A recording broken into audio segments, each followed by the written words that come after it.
Good morning, and thank you for joining us today for the Youth Access to American Jobs and Aviation Task Force. This is our second public meeting.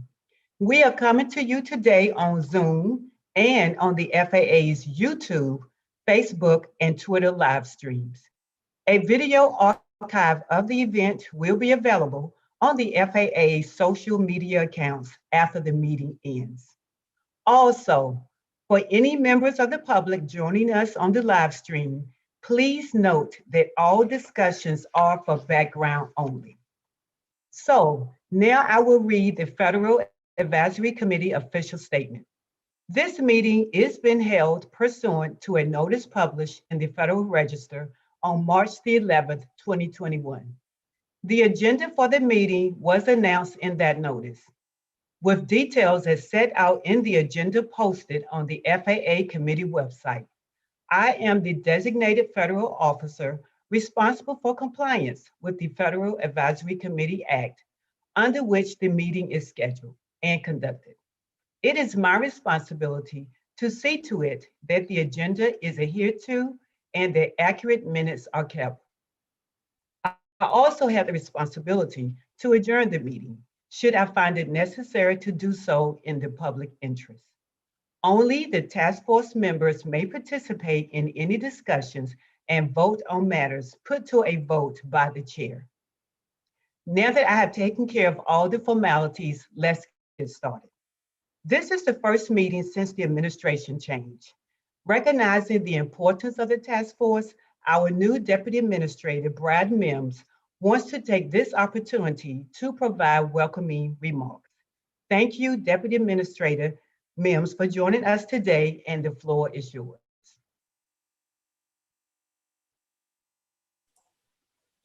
Well, good morning, and thank you, Angela. And I tell you, it's a pleasure for me to be here this morning. On behalf of Secretary Pete Buttigieg and Administrator Dixon, I want to welcome all of the task force members and thank you very much for your service. We're fortunate to have professionals of your caliber. Your work is going to help us attract countless young people to fulfilling careers in aviation and aerospace. It's an exciting time to be in these fields. We're seeing rapid advances in drones, rockets, urban air mobility, and supersonic transport. We're looking for a new generation of pilots, engineers, dispatchers, and air traffic controllers. We also need maintenance technicians, mechanics, and drone operators. And we need cybersecurity specialists, data analysts, program managers, communication specialists, and other professionals who play an essential role in our industry. The FAA wants to attract the best and brightest and most diverse group of people to be part of the aviation and aerospace industry. We need to reach kids in an inclusive and equitable way. Whether you grew up in the city, the suburbs, on a farm, we want you to consider a career in these fields. We want to attract more minorities, people from underserved communities, and people with disabilities. For instance, there's a young man named Calvin Cooper Jr. He grew up in Atlanta, Georgia. When he was just 3 years old, Calvin's dad took him to the Naval Air and Sea Show in Fort Lauderdale, and he got hooked. When he was 11 years old, he got involved in an aviation career enrichment program in Atlanta. And when Calvin was in high school, members of the FAA's National Black Coalition of Federal Aviation Employees came for a visit. They talked about careers in aviation. And as a result, a direct result of that visit, Calvin and his father started an FAA aviation club at his school. They set up field trips to air shows and air traffic control towers. The kids operated a flight simulator sponsored by their school. And after Calvin graduated from high school, he earned a scholarship and enrolled at Auburn University's aviation management program. He did a co-op at Delta Airlines' maintenance and repair shop. Since then, he's worked at Boeing, Honeywell, and AccuFleet International. Calvin plans to become a commercial pilot. He's going to join the Air Force, where he can build his flight hours while serving his country in the process. And it all started at an air show when he was just 3 years old. And I had a similar experience when I was a young person. These days, we're more likely to meet young people on social media. For instance, right now, there's millions of people following a young lady named Plain Girl. She's a 22-year-old woman whose real name is Stevie Triesenberg. She flies a Beechcraft C-35 Bonanza and shares her flying adventures with all of her followers. By sharing her interests, other young women can see themselves in the cockpit too. And get this, she was inspired to fly after seeing an Instagram post. Go figure. In fact, Administrator Dixon interviewed Stevie this week and will be putting out that interview today. I encourage all of you to watch that. We need to reach young people early, and we need to reach them where they are. Let's identify pathways to success, exposure and awareness, scholarships, internships, coaching, mentoring, networking, and so forth. Let's identify and remedy any barriers that stand in the way of a career in aviation and aerospace. This task force is helping us accomplish those goals, and we very much look forward to your recommendations. However, at this time, I'd like to introduce our distinguished task force chair, Dr. Sharon DeVivo. Dr. DeVivo currently serves as president of Vaughn College of Aeronautics and Technology. She's the first woman president at the college in its 89-year history. I had the distinct pleasure of speaking with 2 students at Vaughn earlier this month, and they have a bright, diverse student body. Boy, I tell you, it was a great experience. And I stayed on a lot longer than I had anticipated, but that I wasn't scheduled to stay on because I was just so inspired by listening to the young people at Vaughn. So we're very fortunate to have Dr. DeVivo leading the task force. And without further ado, let me turn it over to Dr. Sharon. Thank you, Brad, so much. We are thrilled to have the new deputy administrator for the FAA joining us today. And you already, in a short time, have really demonstrated your commitment, particularly to underserved populations, and to really growing, the number of folks who are interested in pursuing aviation and aerospace careers. So thank you. We would not be able to do this work without your support. And welcome to that new job. We're excited to work with you. So I am really excited about today's meeting. We're going to hear from all of our subcommittee chairs over the next few hours and the work that they're doing.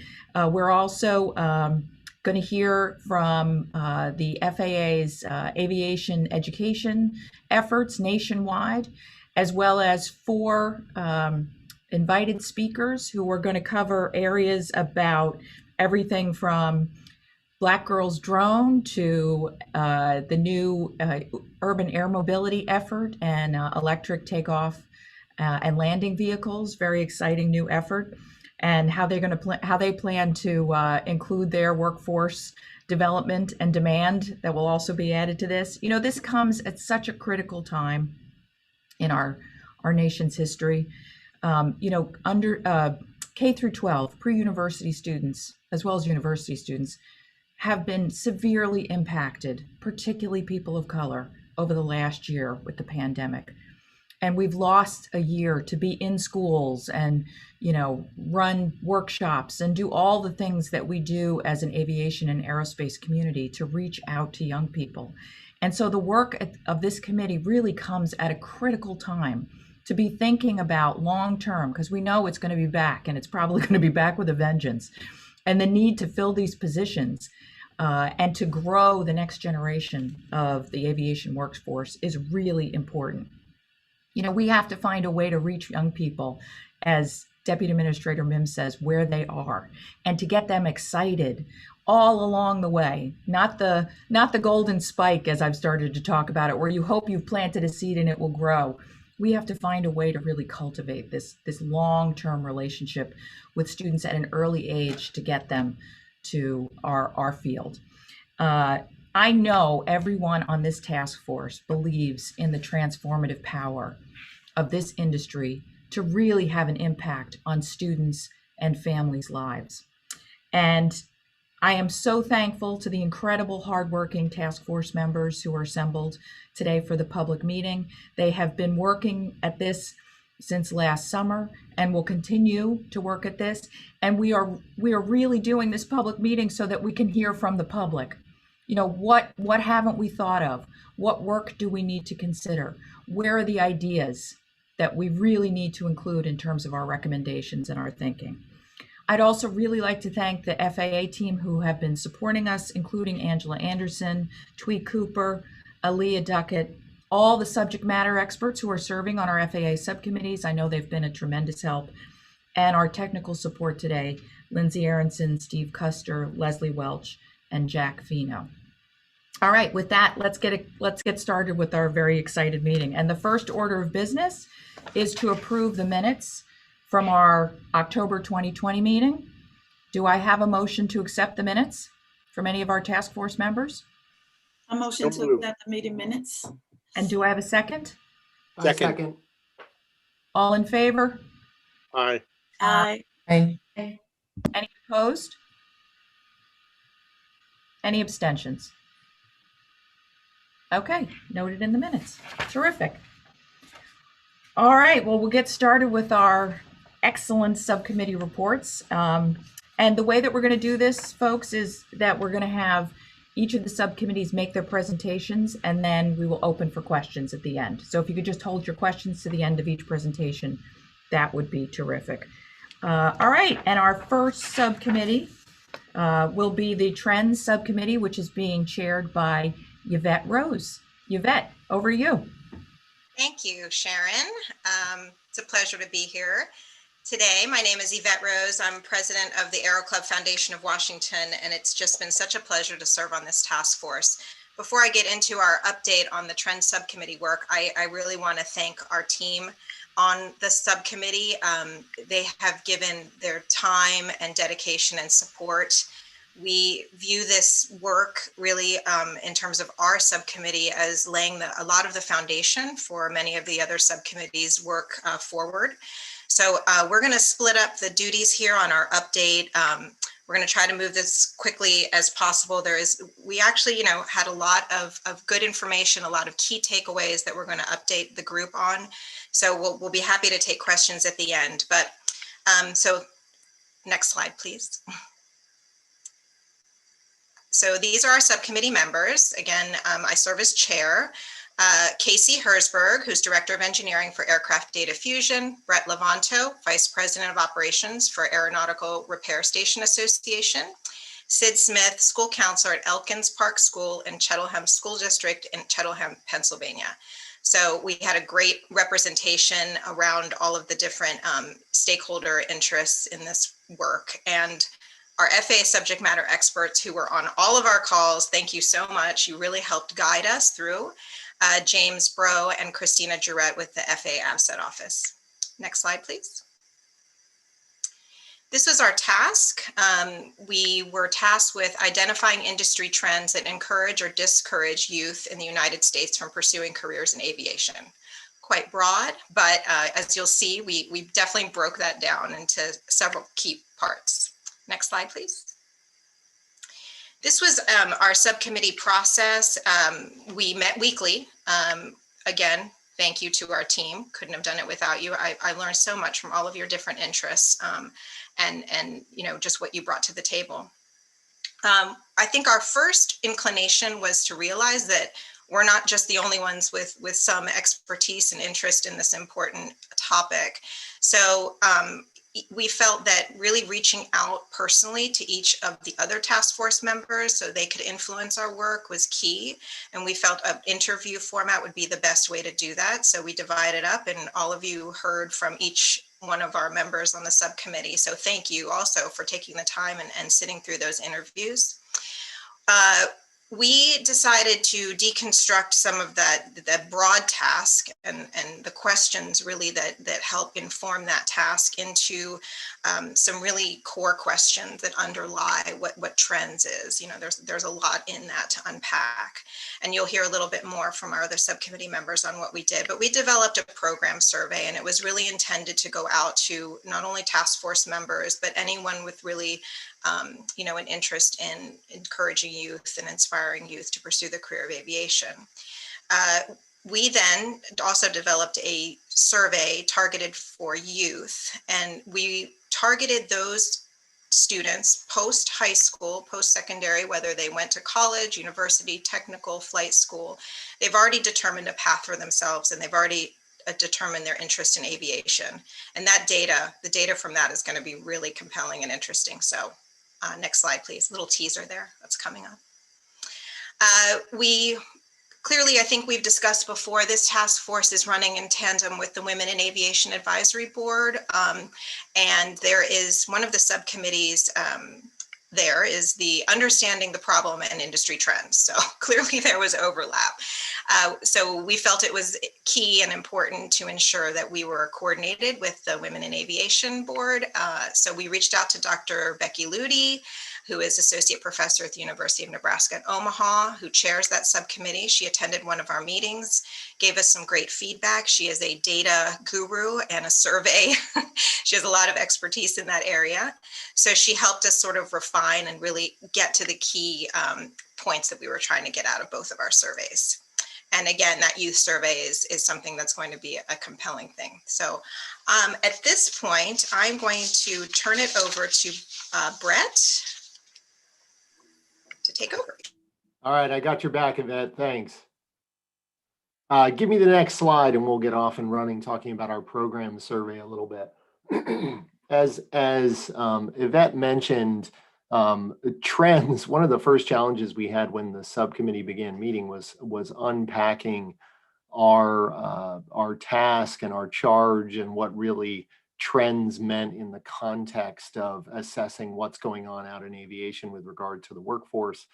And she did a great job, Yvette did a great job laying the groundwork for these survey instruments that we utilized in order to gather information. Because one of the great challenges working on an issue like aviation career and workforce development, particularly for those of us who are on the inside looking out, is there's a whole lot of telling ourselves what we already knew, reinforcing existing thoughts, sometimes challenging some of our preconceived notions, but particularly gathering information that gives us more information, more resources to act on the things that we may sense from each of our individual roles in the industry, but putting some real qualitative information and combining all of that knowledge in a way that allows us to figure out how best to act and to understand what's really going on. And it's important. Yvette mentioned that one of the key things we did with our program survey, though it was originally conceived as, you know, an instrument that would collect information from a wide range of people on its own, what we ended up doing, and it became a much better exercise for us on the committee, was turning it into essentially an interview platform. And while we collected 36 total, I think it's fair to say that the 16 most valuable were with our other task force members. And we used our survey as a platform for discussions with each of the other members in the task force, which we're incredibly thankful for them to have taken that time. And I think a real reason that that's important, not just the interest level of those on the task force, but, you know, if you're watching this at home or if you're thinking about coming into the industry, I encourage you to take a look at who the members are and how they represent slivers and slices of aviation, and how broad, just like how Brad said in his intro, how broad that area is. You know, of course, we have pilots. They're the most visible and incredibly valuable part of our industry.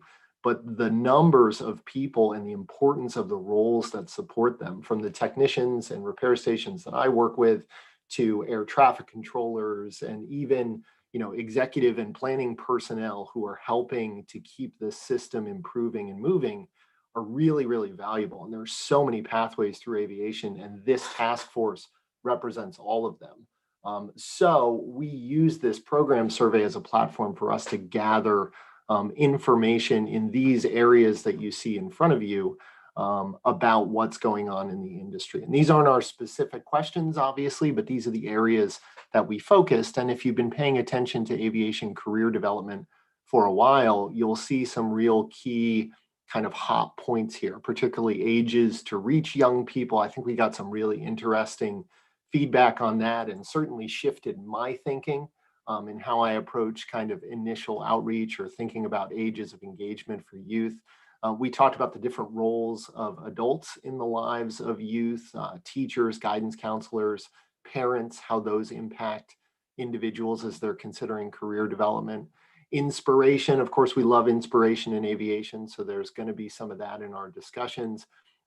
We tried to kind of level set beyond the recent pandemic, the current ongoing pandemic, but focus on what trends professionals have seen in terms of aviation, and then how those trends relate to barriers or impediments. I mean, cost will pop up a lot when you're discussing aviation careers, but as I just said, you know, there's a variety of ways to enter into the industry, and most people who are on the outside looking in don't know most of them. So that's clearly an impediment. And we talked a lot with our stakeholders about that. And then the last point that we explored, while it's not highlighted, really was important, and you'll see it come up more and more throughout our discussions.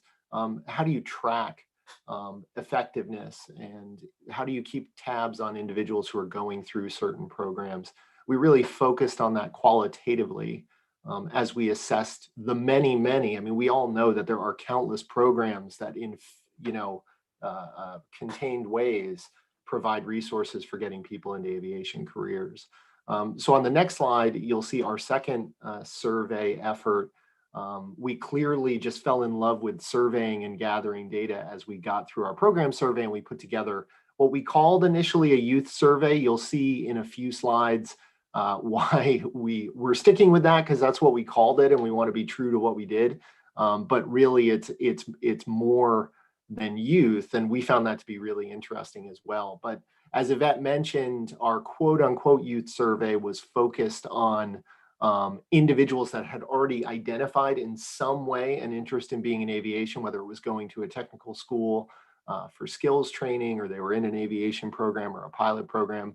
We thought that was a great opportunity, rather than over focusing writ large in the community on what kept people out of this group, focus on those who'd made the decision and try to see what was driving them or what their experience was like. And thanks to many great partners, particularly educational partners, we were able to get this into the hands of a wide range of different students. And as you can see, we collected more than 340 responses from this really important targeted group, those who have made the decision to start their careers in aviation, whatever that pathway is. So we're really excited about the resources that came back from that.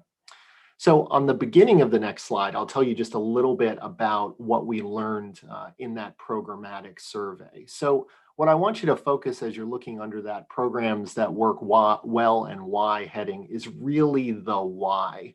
The list that we have here is not inclusive, but it certainly represents those that we heard about over and over again. And it's also not meant to, while these are great examples of great aviation programs, it's not meant to specifically call out, hey, what we need to do as an industry is just put all our eggs into these programmatic baskets, but instead to highlight why we found, or why our interviewees and our partners found these to be really, really effective programs. And that's what you'll see listed underneath each of the general program names, from parent engagement to developing partnerships. I mean, we've heard over and over, not just in aviation, but from other technical development efforts, about the importance of local community and industry partnership. large exposure in terms of seeing what's available in industry. Brad mentioned during his intro, the importance of even just going to air shows when you're younger and seeing what cool things we have and can do. And particularly, we kept coming back in a lot of our discussions to either the drawbacks or the advantages of being able to really connect with someone on an individual level and then continue that connection beyond a specific experience. And there are some situations where that's a lot easier or a lot more beneficial to the individuals or to the organizations running the program, but it's certainly something that drove home a lot of value. So as we move to the right side of the slide, getting into that really interesting question, the best age, I'm actually going to call out my fellow subcommittee member and colleague, Sid Smith, to take us through that information.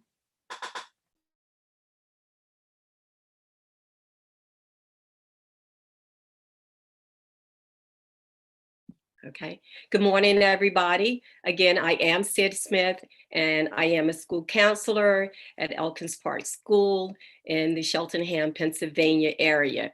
And this has just been great and an honor to be on the task force. It is just so important because school counselors really want to support the aviation aerospace industry. So again, I count it an honor to have been a part of the task force. Best age to engage youth and how often? The interviews and the data from the youth survey clearly indicate that every age is significant regarding engaging and exposing students to aviation. And most impactful, though, is the type of exposure delivered to a particular age group. For example, during the earlier years, it was discovered that it's just so important to build interest through brief and frequent exposure, which is very key. During the middle school years, now they are the most impressionable years, and hands-on opportunities are critical. Activities are needed where all of their senses are stimulated. For example, from field trips to hangars, flight simulators, games, to building an airplane. We want to pique and keep their interest at this age group. In high school, it was discovered that it's so important to have different touch points with students throughout, that this is the time that students are really beginning to focus on their career goals. So we want to have those ongoing touch points. And even more important, we need to make sure that we are where the students are, which is on social media. Next slide, please. Okay. Key takeaways for opportunities to inform and engage parents. The survey revealed the importance of creatively utilizing the tools that parents are using to be able to share clear and parent-friendly information, such as field trips were huge. There are many parents who are involved with field trips, and so it's important to be able to share information during those times.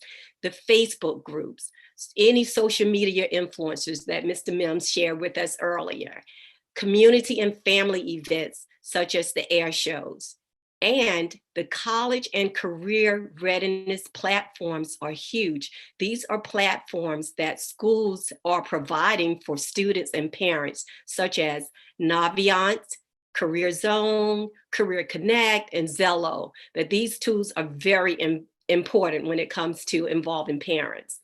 It was also suggested on the survey that it is important to take advantage of those opportunities when parents are present with their children, and that the industry really has to begin to think outside of the box, such as having aviation programs that will include students and parents for an aviation experience. And I thought that was really, really powerful and a great thought. Okay. The role of teachers and counselors.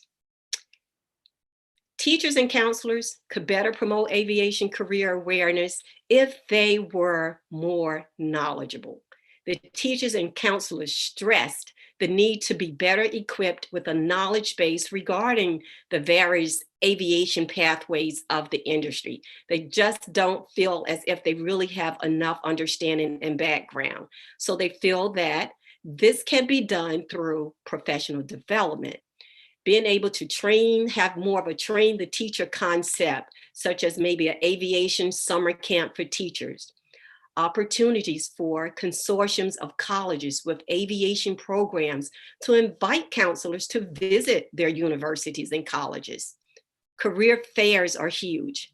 College, universities with aviation programs, visiting high schools during college rep days. That's so important to actually have those aviation universities to come and share with the high school students and to provide information.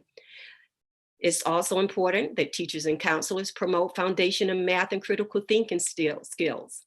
And for college and career readiness platforms to be utilized by the teachers and the counselors. The same programs that I mentioned earlier for the parents, that is important for those counselors and teachers to also utilize that, such as Naviance, Career Zone, Career Connect, and Zello. And now I will turn it over to Casey, who has been very instrumental in all of our surveys. Thank you, Sid. Good morning, everybody. I am Casey Herzberg, Director of Engineering for Aircraft Data Fusion, and I echo the sentiments of my other subcommittee members that I'm honored to be on this task force. So I'll continue to, next slide, please. I'll continue to dig into some of the data here that we found. We have a lot to go through, so I'll go through it pretty quickly. The next part of the survey was addressing what are the best approaches to reaching youth. And Deputy Mims addressed this morning a little bit, that we need to go where they are. We need to think like them. That is YouTube, Instagram, TikTok. One of the aviation schools that we did speak with, they did a survey of their students because they wanted to know, how do you want to receive your information? And it was not emails. Emails was the last. They wanted quick blurbs, they wanted social media, they wanted Twitter. That's how they wanted to get their information. So it's very interesting. You know, these influencers are going to play a big role, I believe, in really encouraging and inspiring this next generation. And there's some great examples out there already. Sween Martin was one that we found, that he's a young gentleman who has documented his career path from his private pilots at UND all the way through his first regional job. And then now he works for American Airlines. And he has since partnered with American Airlines. They're so impressed with what he's done that they helped him produce basically YouTube videos and a day in the life of an airline pilot. And he's got over 200,000 followers on YouTube. Another one is TikTok. There's a lot of aviation influencers on TikTok. I believe the one that we are talking about here that we found with 1 million followers was the one Deputy Mims mentioned this morning. And she's really incredible, a young lady. She makes flying look fun and cool and very empowering for women. So go where they are, think like them. And VR and gaming experiences are also very important for this next generation and how to reach the youth. We all know Flight Simulator. Flight Sim is a very powerful tool. We did find Lift Academy. They have something called Lift Lab, which is really, they took a truck and retrofitted it to be a simulator. So these kids go in there and they are fully immersed in that cockpit environment, and they can really see what it would be like to sit in that cockpit and have that as a career. The next one, clubs, speaking events, career days. We all know these exposure opportunities are very important, but I think what we also need to talk about is that representation matters at these events. Kids need to see kids who look like them so they can picture themselves in these careers. That is just so important going forward. And maybe the mentorship that is a part of these events or comes after these events. We need mentors across all kinds of different diverse roles and backgrounds. Summer camps, hands-on experiences. We know these are extremely important, that feel, touch, do. That's so important so that kids can see that these things are tangible. You know, when they can touch them and do them, things aren't as scary anymore, and they're tangible and attainable. And then we also found through our data that sharing the wage salary expectations can be a really great way to reach youth, that they can see that there are some great paying careers in this industry. And then through all of this, we kept hearing that we need to get parent buy-in, as Sid kind of touched on briefly. But parents can actually be a barrier if they're not informed and they're not supportive. So we need to definitely figure out a way to create opportunities to inform parents about this industry so that they can in turn support and encourage their kids. Okay, the next question we had was, excluding COVID impacts, what trends were you seeing within your experience as it relates to enrollment, race, gender, et cetera? So I don't think the first one will shock anybody, but the number one response was that this is still viewed as predominantly white, male-dominated industry. Throughout our data, we did find that there is an uptick in women and minorities coming into this industry, more stagnant for students of color, but it is still very much viewed as that predominantly white male industry, and that stereotype can be off-putting to some people. Another trend we found are that there are great events happening all over, but the follow-up is not there. And these kids go to these events and there's such great momentum, but without those touch points throughout their continued education, you might light that spark at one of these events, and we need to keep that spark lit. We need to continue to fan those flames. So we have to think about how we can do that. Enrollment trends in technical education is on the rise. That's great. Also, the increase in the drone pilot industry. I mean, we all know that there has been huge growth in the drone industry, and in turn, that requires a greater need for drone pilots. There's programming that needs to be done on these drones, and of course, the maintenance on these drones. So I truly personally believe drones and the eVTOL aircraft, those are going to play a large part in engaging this next generation, because these are really incredible things that these kids are going to find are going to be a really neat possible career for them. We also heard quite a few times that aviation has lost its luster. It just doesn't have the appeal that it did to previous generations. Probably a lot of different reasons for that. We didn't really get into that, but we'll have to think about, does this maybe require a new model, a different model to attract that interest for this next generation? There are some incredible things coming up. The things I just mentioned, but also, I think we're in the point where we're going to enter another era similar to the man on the moon era, where we have all this incredible commercial space flight happening. We're going back to the moon, we're going to Mars. There are some incredible careers that are going to come with that. And I think we have an opportunity here to capture that excitement going forward. And then finally, it was brought up that there are poor efforts by the industry to market itself. We heard the word confusing numerous times throughout these interviews.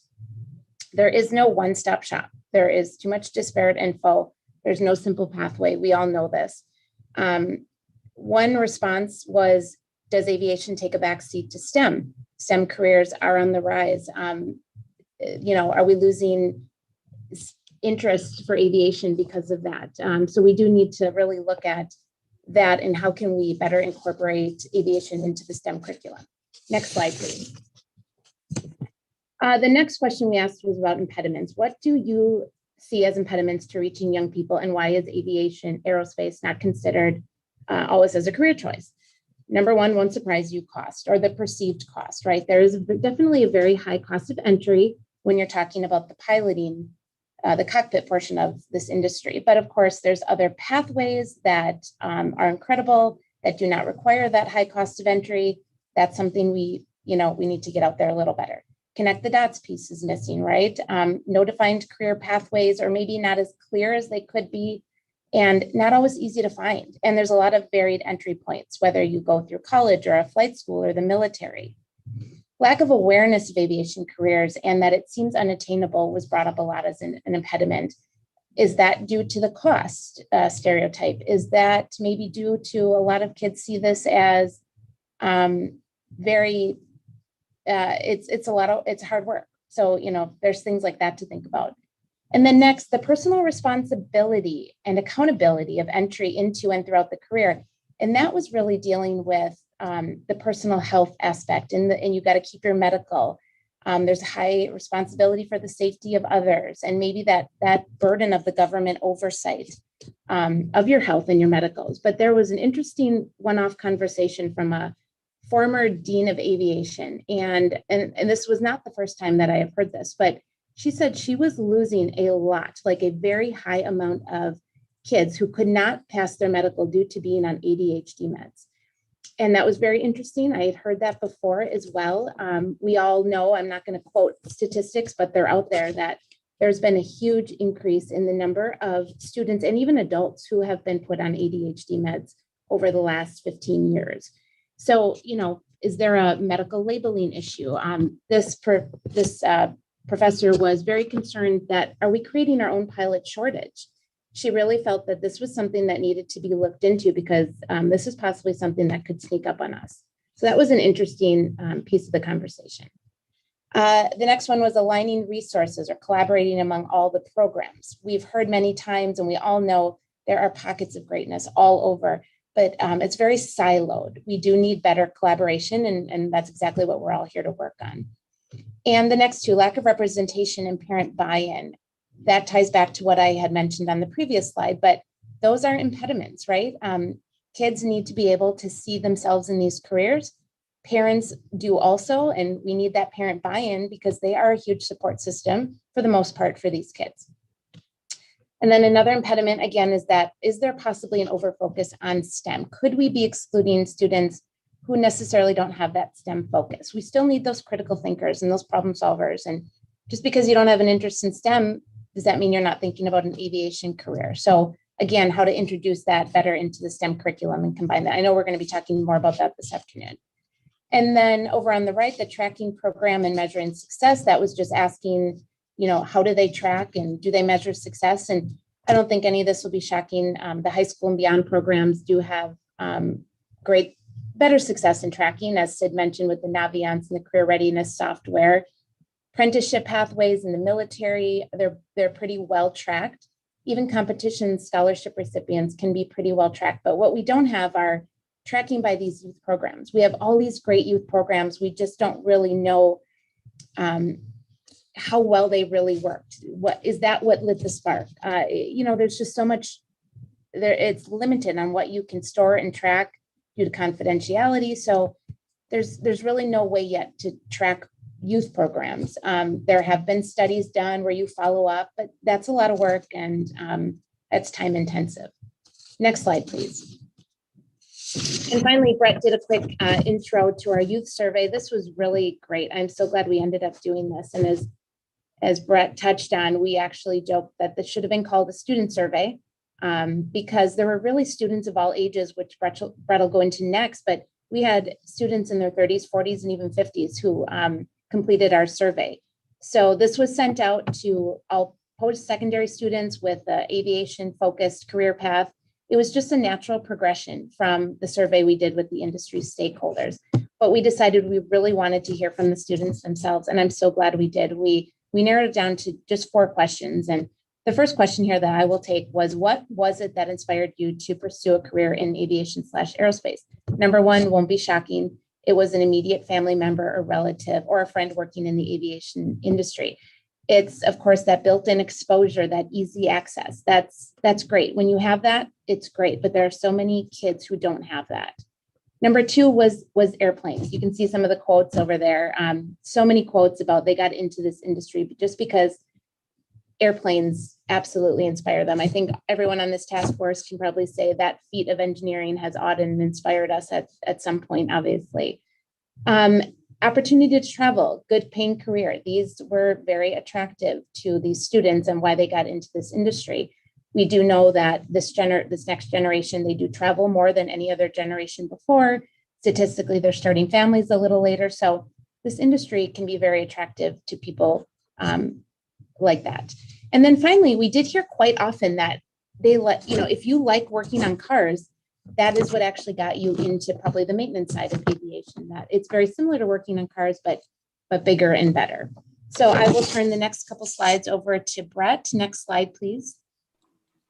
Yeah, thanks, Casey. So this does really reinforce that student survey over youth survey definition. I'm glad none of the people who were answering on the right side of this chart were insulted by our youth survey definition, or maybe they enjoyed being part of the youth because, aviation is the fountain of youth for you. It keeps you young.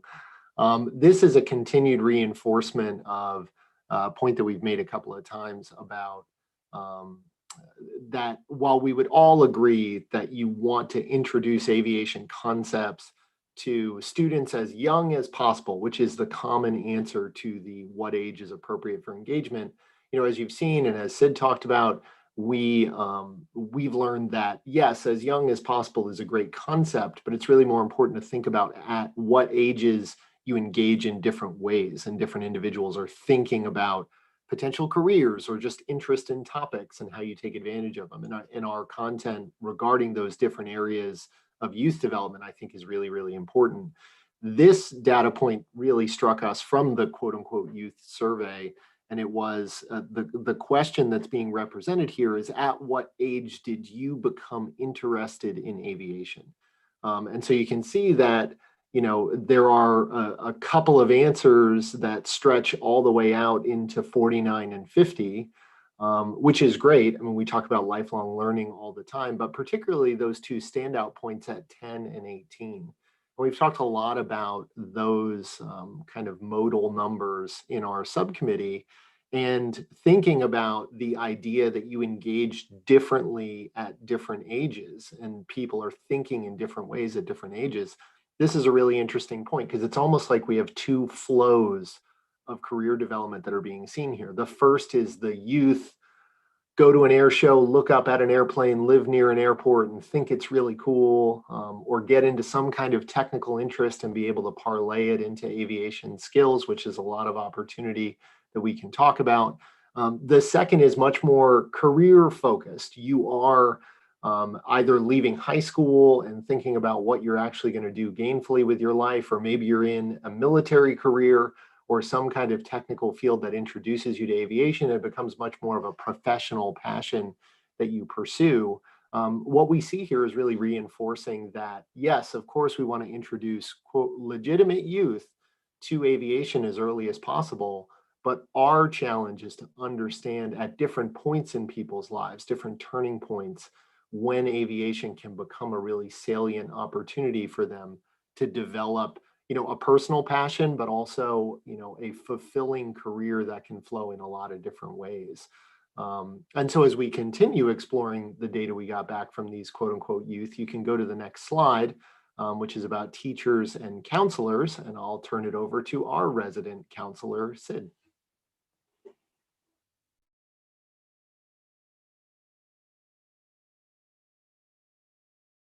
Mute. Okay.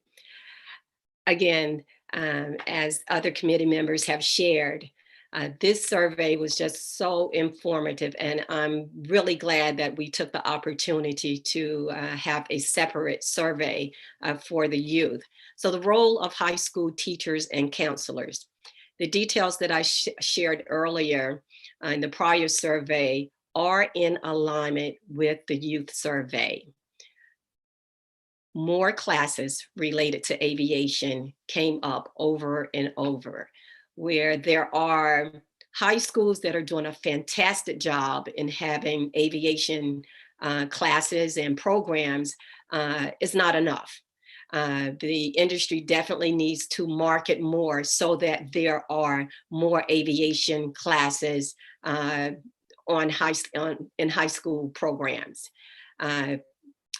The students also indicated that it is very important for teachers and counselors to be more knowledgeable about aviation. So we are here and we are ready. We definitely want to take advantage of opportunities that will allow us to be more knowledgeable, because with the more knowledge we have, we'll be able to encourage and inspire students. Another point was that more information about the various aviation careers. The students say that it is imperative to learn career pathways other than becoming a pilot, that they hear that all the time, but then later they're finding out that there are so many other career pathways. So they definitely want to learn about those career pathways, and other than having been a pilot highlighted, and they want to hear about those much earlier. They also indicated that they are interested in having more information about various career paths at other places, such as trade schools, two-year colleges. They're getting a lot of information on opportunities at four-year universities, but they want to hear more and believe that, you know, they're finding out so much more later when it comes to the career pathways at a trade school or a two-year college. We want this to be more inclusive. And that's pretty much what students are telling us, that in order to be more inclusive, they need more information other than about the four-year university. Great feedback. And the last thing, students feel that it's so important to have class field trips, guest speakers, and it's also important to have mentors from the industry, people who that they can directly connect with and ask questions about the industry, especially as was stated by Deputy Mims earlier. It's so important for African American kids to be able to see someone who looks like them in the industry. And in addition, it's also important to have more extra curricular activities. So this was very, very helpful information. And in summation, I think we can look at it as simple as ABC, A being awareness, opportunities for students, B being basic knowledge for teachers and counselors, and C being the word we've heard over and over, collaboration opportunities between school, community, and the industry. Okay, and I'll turn it over to Yvette. Thank you, Sid. Of course, our teacher counselor would break it down to ABC. I love it. Next slide, please. The final question we asked our student or youth survey were, what were the barriers to entry, or what do you perceive as barriers to entry? And even though that they pursued aviation, what do they see as what paths maybe almost stop them? What impediment? Obviously, cost was the first one. It's expensive. The cost of training and education and those financial barriers, that was the number one impediment or barrier to entry from their perspective. The other one is interesting, and Casey touched on it a little bit, is that it's seen or is challenging work. It's that personal responsibility. You know, we're talking about aviation safety, lives are, you know, you have people's lives as your responsibility. So there's a lot of that intimidation or fear of self-doubt. It can be seen as a stressful career, but it's also that perception of being too hard. So we kind of have to figure out a way to balance that. If we want to inspire youth that may be on the cusp there, I think we have ways to overcome that. And then finally, again, the same themes that we've heard from their program survey is that lack of knowledge about career paths, no mainstream exposure. I just always think about, like, if I'm a young person and I want to be a nurse, I kind of know what the career path is to be a nurse or a teacher, or there's a lot of other, you know, careers that you can sort of pick your path. But aviation, we stress that there's so many options, but are we hurting ourselves? Or we need to figure out a way to really streamline that. And it may veer from a traditional career. It may not be seen as something that is pursued by many people, especially if you don't have that family member that's inspired you from you know, day one. And then there's not enough information out there. So I know next slide, please. These are our next steps as a subcommittee. We were really digging in on the data. We need to develop our strategy for recommendations. We need to formulate those recommendations. And as I stated earlier, we really see ourselves as the foundation to support. I think we're going to hear a lot of overlap from the other subcommittees, what, you know, they're finding. But next slide, please. We're at the point to take questions. So I know I zipped through that very fast. I know we ran a little long, so I apologize. But thank you to our subcommittee members for the presentation, and happy to take questions. Thank you, Yvette, and the Trend Subcommittee. That was terrific. I think it provides a really great foundation for the conversation today, and love the survey and the fact that you were able to make some real points based on data and talking to folks. I know that's going to come up all day long. So anybody have any questions?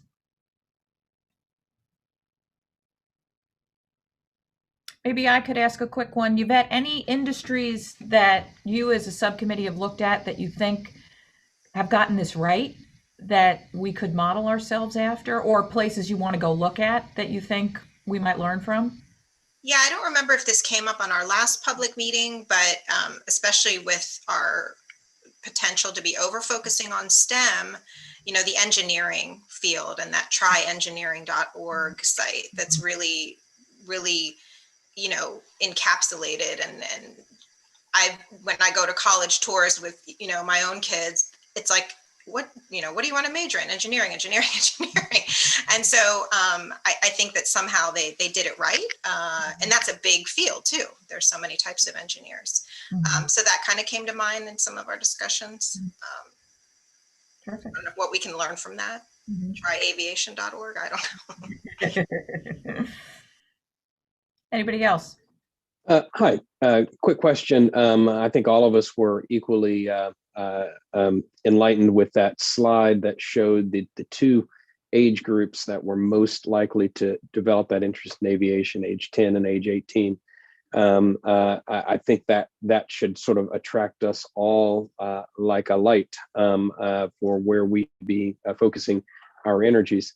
Were there any, I was wondering if, were there any kinds of projects or specific success stories around that middle school age, that age 10, that hey, this is when a 10-year-old is likely to, or a child is likely to be interested, but here's the kind of activity that could inspire that interest at a young age even more. Did you guys study any of that?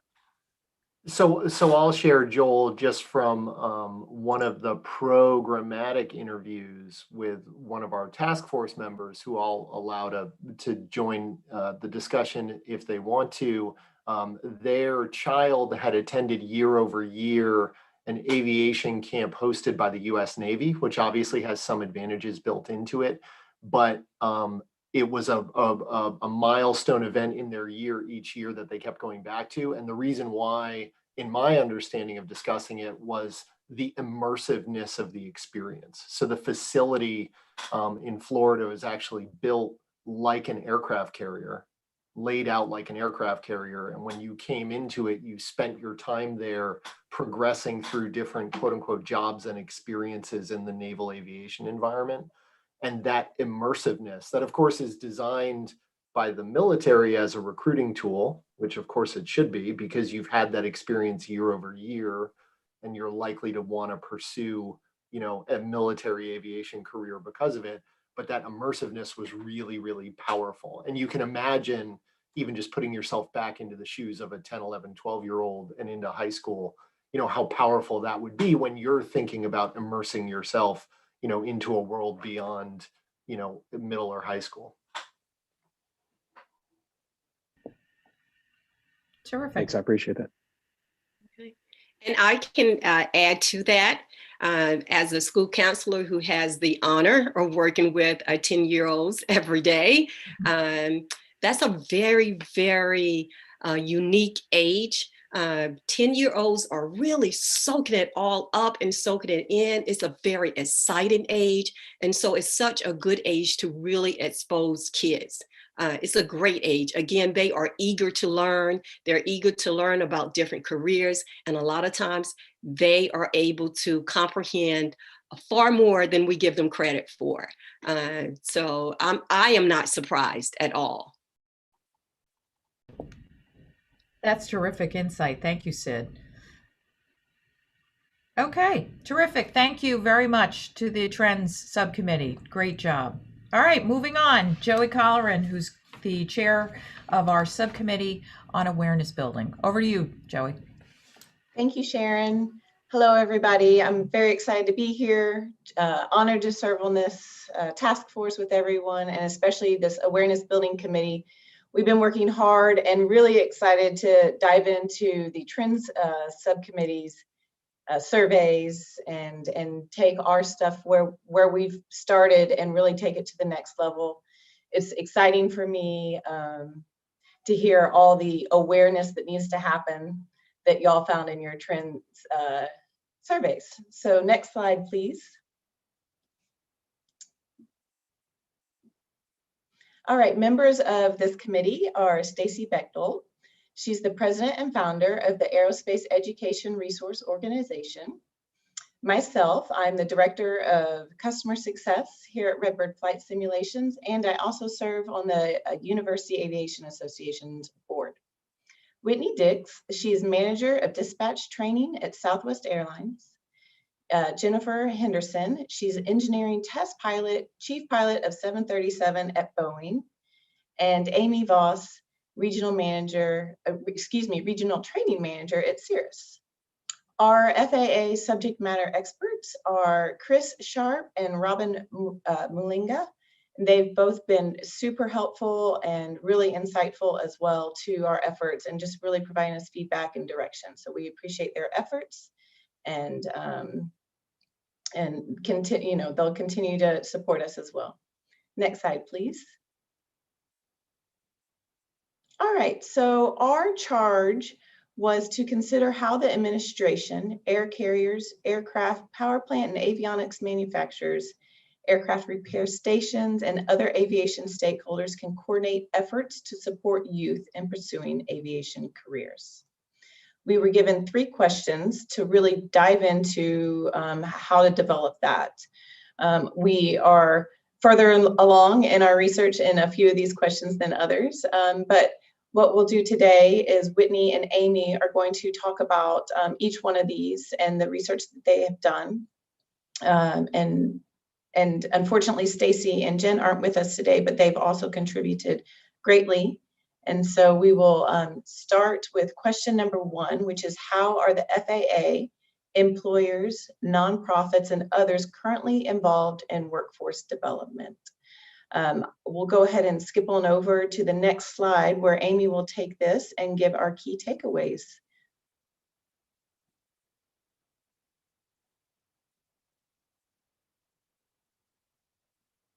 Amy, are you there? Yes, sorry. Can I grab the next slide, please? Thank you so much. Oh, was it one more? It's one more, but you go ahead and take this slide. Okay.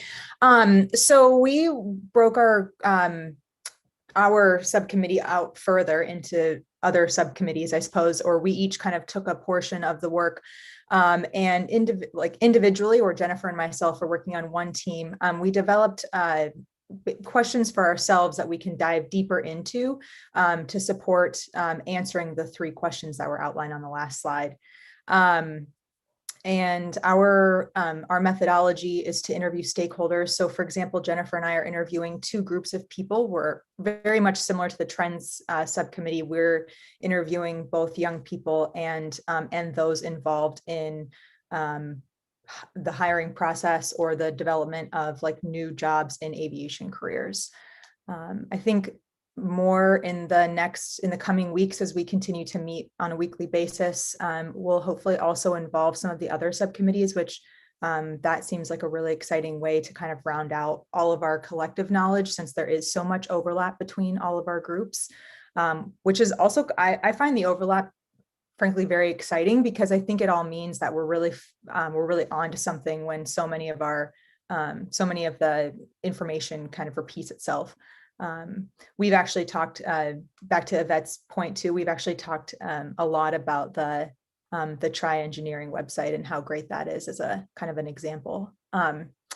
And we will determine recommendations on research and gap analysis. So when we find areas of opportunity, that's, I think, where we'll lay our recommendation ultimately. Can I have the next slide, please? So one thing that we have observed is that FAA, employers, nonprofits, and others that are currently involved in workforce development, those are the places where opportunity currently exists more so. So, the FAA has developed some, and the FAA and other groups like AOPA, EAA, and other like larger aviation groups have really done a good job of reaching youth and reaching career-aged young people. Employers have, often they have internship opportunities. Nonprofits do a great job of providing opportunities to expose, younger people and also children to aviation experiences. So whether that's, whether that is, air shows or first flights or or other things like that, or even scholarships. Those are places where opportunity currently exists. But what we're finding is that there isn't a cohesive place where, you know, a parent or an interested individual could come and get that information. You know, they have to go to a lot of different places to find a complete picture of what's available out there for them as a person ready to enter the workforce, or as a person exploring job opportunities. And where I think there is a tremendous opportunity is going to be at the younger level, where there is information. You know, there are things like Young Eagles and Women in Aviation Girls Day, but if you're not specifically seeking out information like that, it can be challenging to find. And it can be, you know, for a parent of a younger person who may not have, you know, a family member or a friend involved in aviation, you know, that type of information doesn't necessarily come to children or parents very easily. So I think that's a great place that we have an opportunity to get a little bit more consolidated information, and even just increase the information for those people. So thank you very much, and I'll pass it on to Whitney. You can go on and advance to the next slide. Thank you. Thanks, Amy. I'm Whitney, and I am the manager of dispatch training at Southwest. So I'm going to spend some time talking with you about the structures that are out there and some best practices to keep reaching and engaging our youth. So my question is, what would be the best structure to have these groups work together and use best practices to reach young people? So as Amy said, there are a lot of organizations, businesses, groups out there today that are doing wonderful work, whether that is a camp or a day or attending an air show or having their own career fair. Lots of groups doing lots of different things, reaching lots of youth. However, there is really a lack of partnerships and cohesive or a streamlined environment. So we feel that establishing and developing key partnerships maybe between some of the larger groups such as EAA, Civil Air Patrol, Women in Aviation, AOPA, FAA, these groups that are nationally recognized that touch a lot of young people, maybe should establish some partnerships with some of the smaller community organizations, more grassroots, local organizations that don't have the national outreach or funding to collaborate, to create ideas and work together to not only reach more youth on a national level, but at a local or a more community level. We also feel like there's a lot of organizations out there, or a lot of education that may be targeting a certain age group of children. So maybe it's kindergarten through 5th grade, or 6th grade to 9th grade, or 6th grade to 12th grade, and then on into college. And what we find is when these children are engaged at a young age in middle school, 10, 11 years old, maybe they join a group or an organization that is age specific related to aviation. And so they get interested and they pique their interest and they start to learn, and then they age out of that group. Say they move from 5th to 6th grade, and in the 6th grade, they're kind of left behind. They don't really have another group to join. They don't know where to look. They don't know how to find another group to continue the touch point and the engagement in aviation or aerospace. So if we can connect and create a pipeline or streamline the network of organizations that focus on STEM education or aviation that are age specific, and continue for them to work together and partner so that no child is lost in the engagement or the touch point as they age and move through what we would tend to call the system.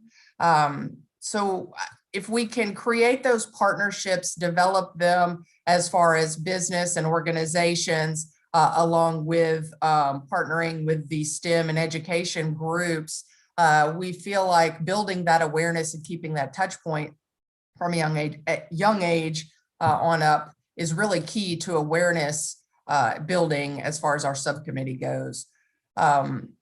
Educational organizations and business stakeholders currently do a lot. Also, the industry does a lot. They have internships, externships. We have high school aviation days. We do camps. We participate in a lot of the larger organizations' days or outreach that they do. But if we can get the industry and the educational organizations to focus not necessarily always on STEM, and we've heard this today, there is a lot of information about STEM out there pushing STEM curriculum, but there's very little information about how that STEM curriculum translates to jobs in the aerospace and aviation industry. So if we can get the industry and these organizations to focus more on what types of jobs are out there, specifically non-traditional jobs, and even jobs that don't relate to STEM, such as design or cybersecurity or interiors of aircrafts, all sorts of information out there so people can see the different aspects of jobs and kind of keep them in sync. That also builds awareness to not only just STEM curriculum, and yes, I need to focus on science, technology, engineering, and math, but if I'm not really interested in that, I'm more interested in something else, there's still a career path and a job for you in aviation. Social media influence is huge. We've already seen this in the Trends Subcommittee. There are children nowadays live and breathe on their iPad, their phone, their computer, whether that's TikTok, Instagram, Facebook, Twitter. There's so many social media platforms out there that the aviation or aerospace industry as a whole really needs to get behind. So whether that is creation of universal hashtags so that these influencers all link themselves together and create a network of different jobs and people that are out there doing different things. A lot of the social media influence is more geared towards the pilot realm. So I personally would like to see more influencers doing other jobs, non-traditional roles, or even maintenance or in a dispatch role or whatever it is to showcase the different jobs that are out there. And then one of the last key observations, and I think you'll find this across the board, is there a one-stop shop? There isn't a website out there to go for educators, for parents, for students to find all of this information in one place. The problem is it's very disjointed. You have to know these organizations exist, or that this camp is going to happen, or that there's an air show out there this weekend. So if we could, as a collective industry and organizations, all get together to create what I tend to call a virtual experience in education, right? Not just a website. A website is great, but I envision something more of a true virtual experience where all of the aviation stakeholders, whether it's organizations, industry, schools, all have a place to house information, social media, right? Where as a child, I can go to this website and look and find other people that are doing interesting jobs. So I can link to those social media influencers on YouTube and watch their videos, or I can click through and find different jobs that I didn't know existed. Also, we can have a calendar of events for local grassroots organizations that are doing things to large national organizations, right? A virtual true experience type, not just a website. And yes, it has to start with a web platform, but once you get in there, the outreach is to many different aspects, even having, virtual career fair information or live career fair information. So just a way for everyone, stakeholders, parents, students alike, to get in there and learn about aviation and have a touch point and more of a virtual experience for the child who may not have ever been to the local airport, but is really interested in airplanes, to get in there and find and see and be exposed to different things. So that'll lead me to my next slide. So if you could switch to the slide for me. Our next question is, are there existing umbrella groups that could be leveraged to provide a one-stop shop for organizations, students, parents, and educators to learn? we're still working on this. But yes, there are lots of organizations out there that potentially could be the umbrella group to provide the one-stop shop. Or is this a new area that we need to broach? Is there a new website or organization that could be founded to create this type of virtual experience? A lot of the individual organizations in the industry have lots of hurdles that would have to overcome, right? Who takes control of it, who funds it, right? Who keeps it updated? But ultimately, we need all of the stakeholders, the industry, education groups, organizations to be feeding into this virtual environment to engage youth and keep the touch point out there. So at this point, this is where our task force has thought that we need input from our other task force members. We are looking at the trends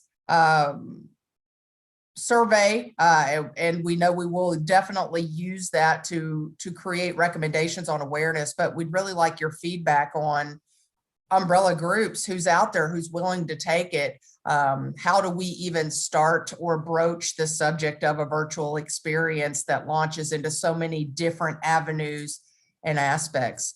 I can take some feedback now, or we can wait until the end if you have questions or comments. We can open it up now, or like Sharon said, we could do it at the end, but we really want your feedback because we're still really working on this aspect of our subcommittee charge. So I think at this point, I am going to turn it back over to Joey, and you can take it for the next slide. Thanks, Whitney. Thanks, Amy.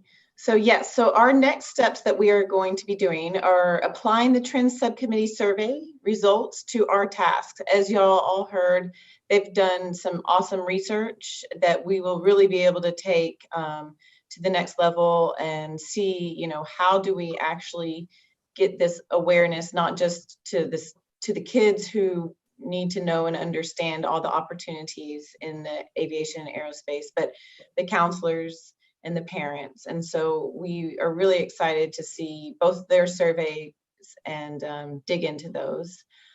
We are going to perform a gap analysis looking at what is currently happening with regard to question number 2 of our charge, which is what would be the best structure to having these groups work together and best practices to reach young people.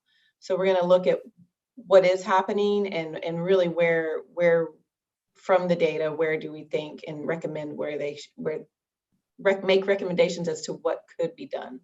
And then also, while there are no one-stop stops today, as you heard Whitney and others already touch on this, you know, we're going to be looking into that and, you know, how do we coordinate this with stakeholders, and then also just begin searching groups that might be willing to serve in such a capacity. We've already spoken with a few organizations that already have some really great resources that they either have available now or they're launching soon. And so just getting feedback from them and willingness to explore the idea of a one-stop shop, like Whitney was talking about, and Sharon, you've mentioned, and others as well.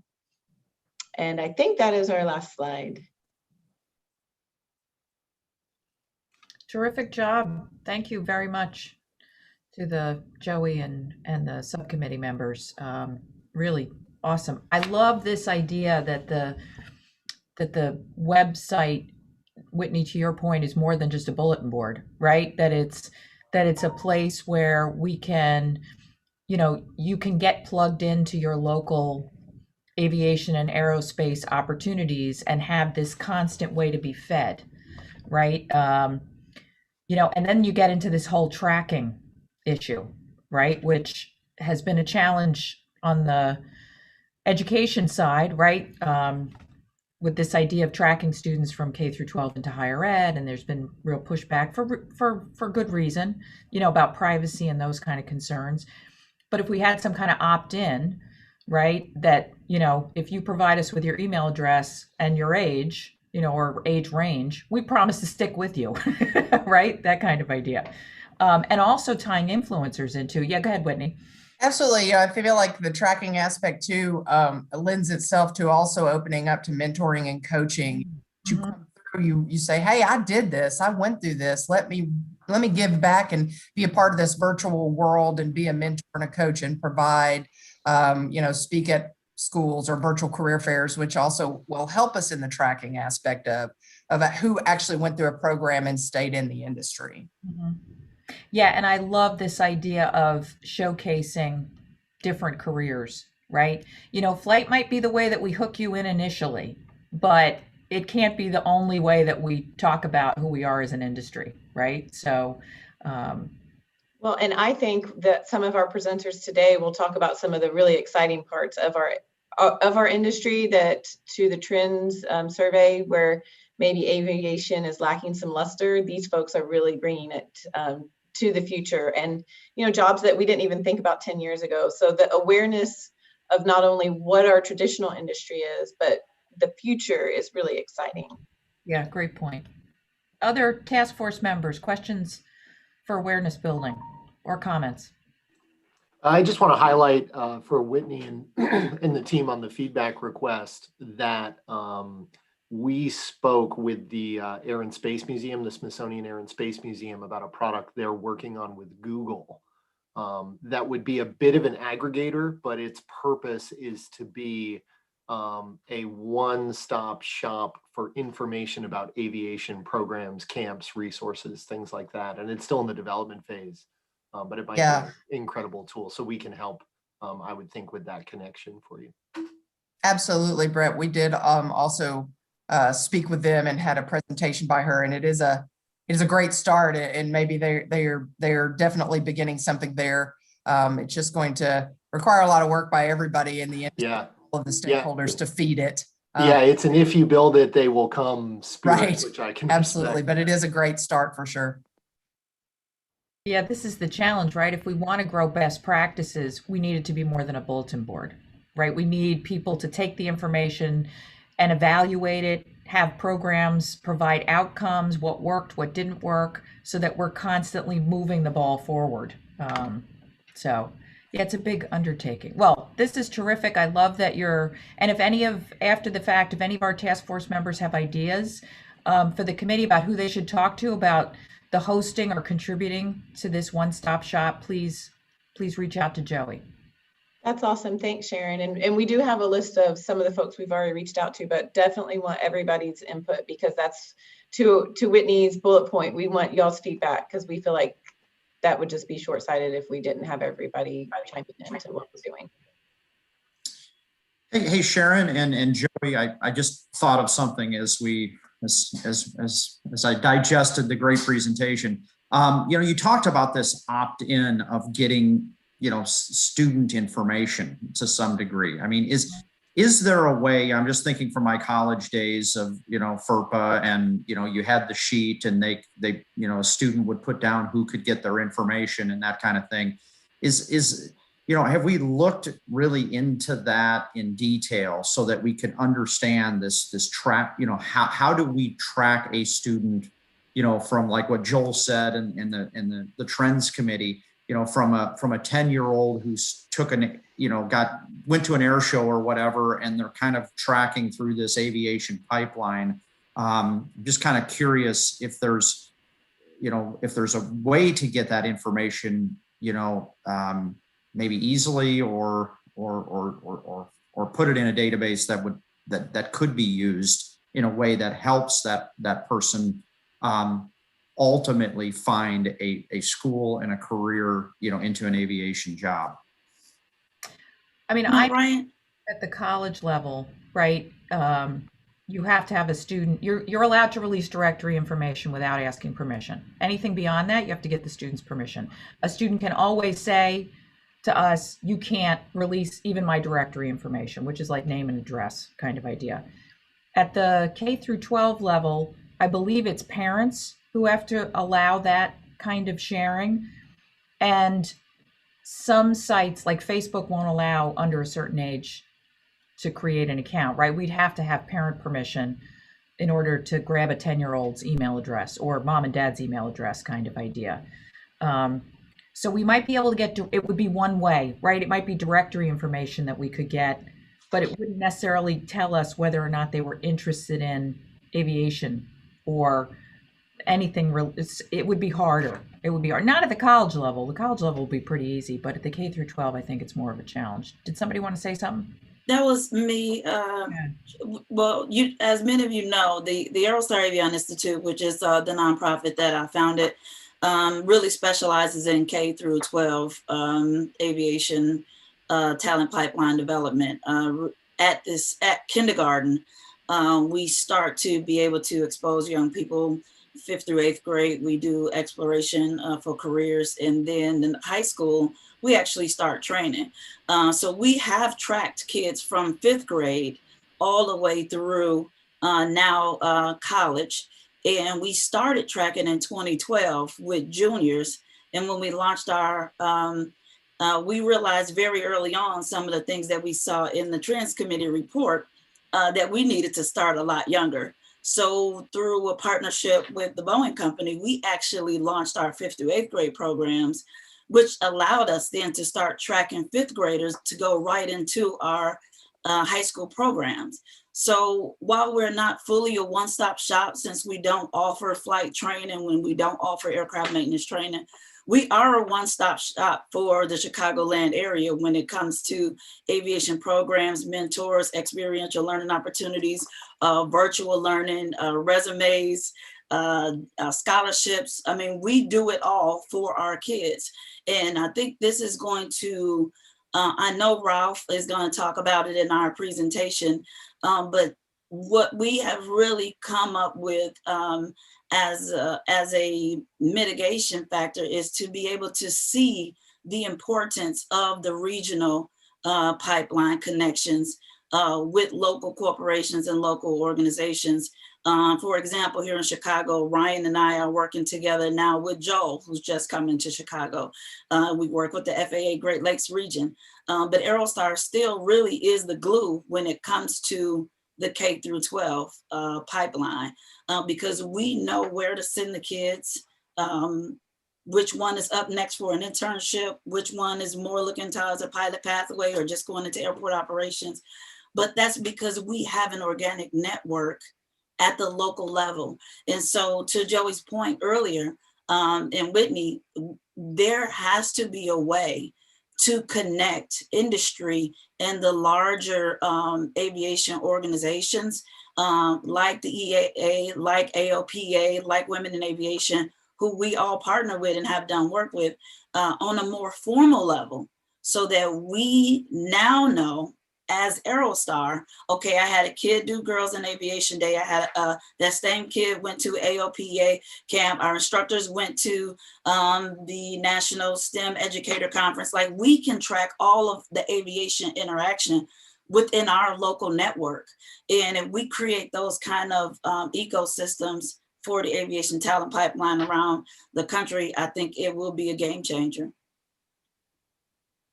Yeah, that's a great point, Tamara. I think in major urban centers, right, we have the same kind of ecosystem happening in New York, right? It's how do we reach kids that don't have access to those kind of hubs?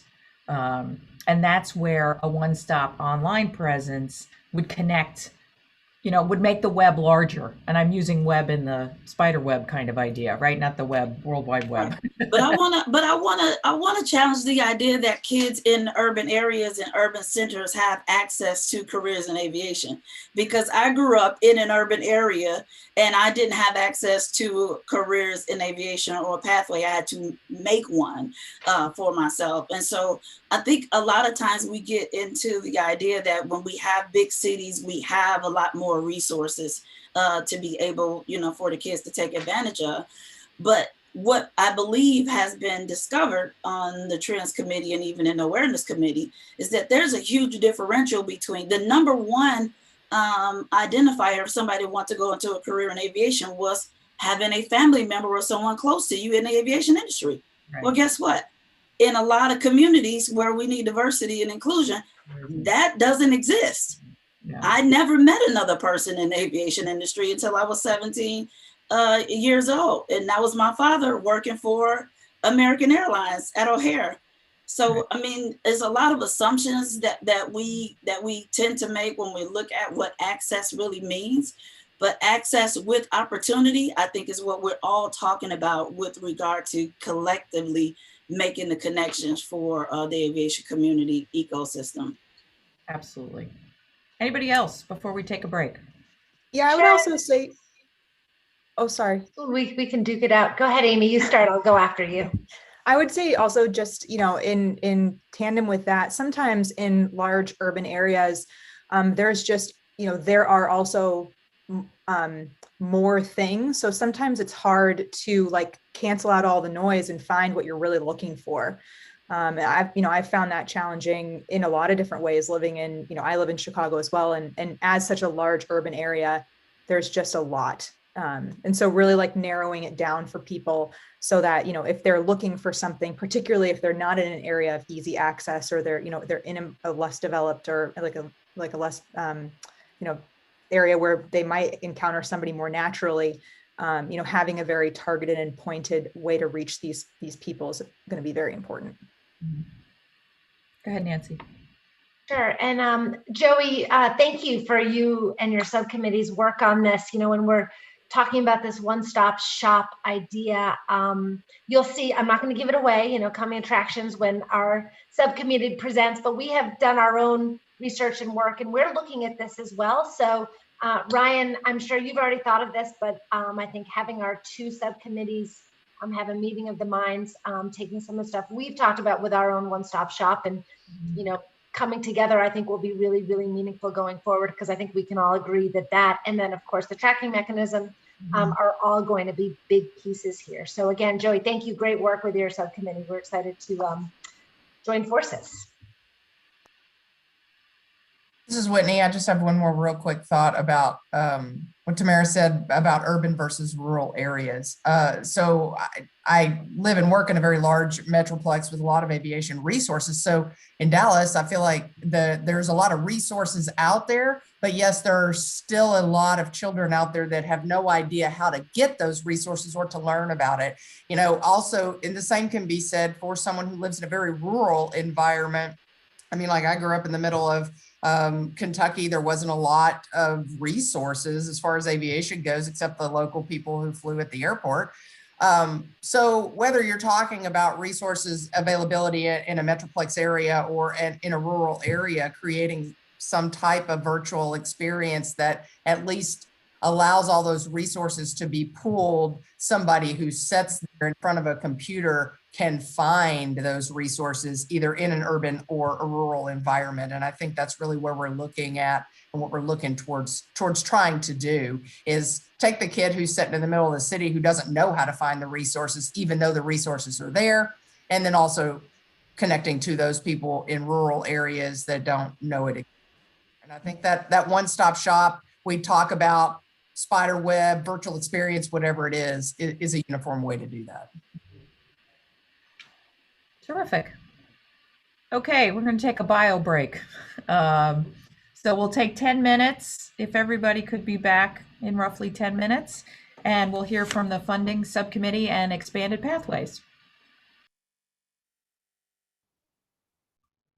Okay, welcome back, everybody.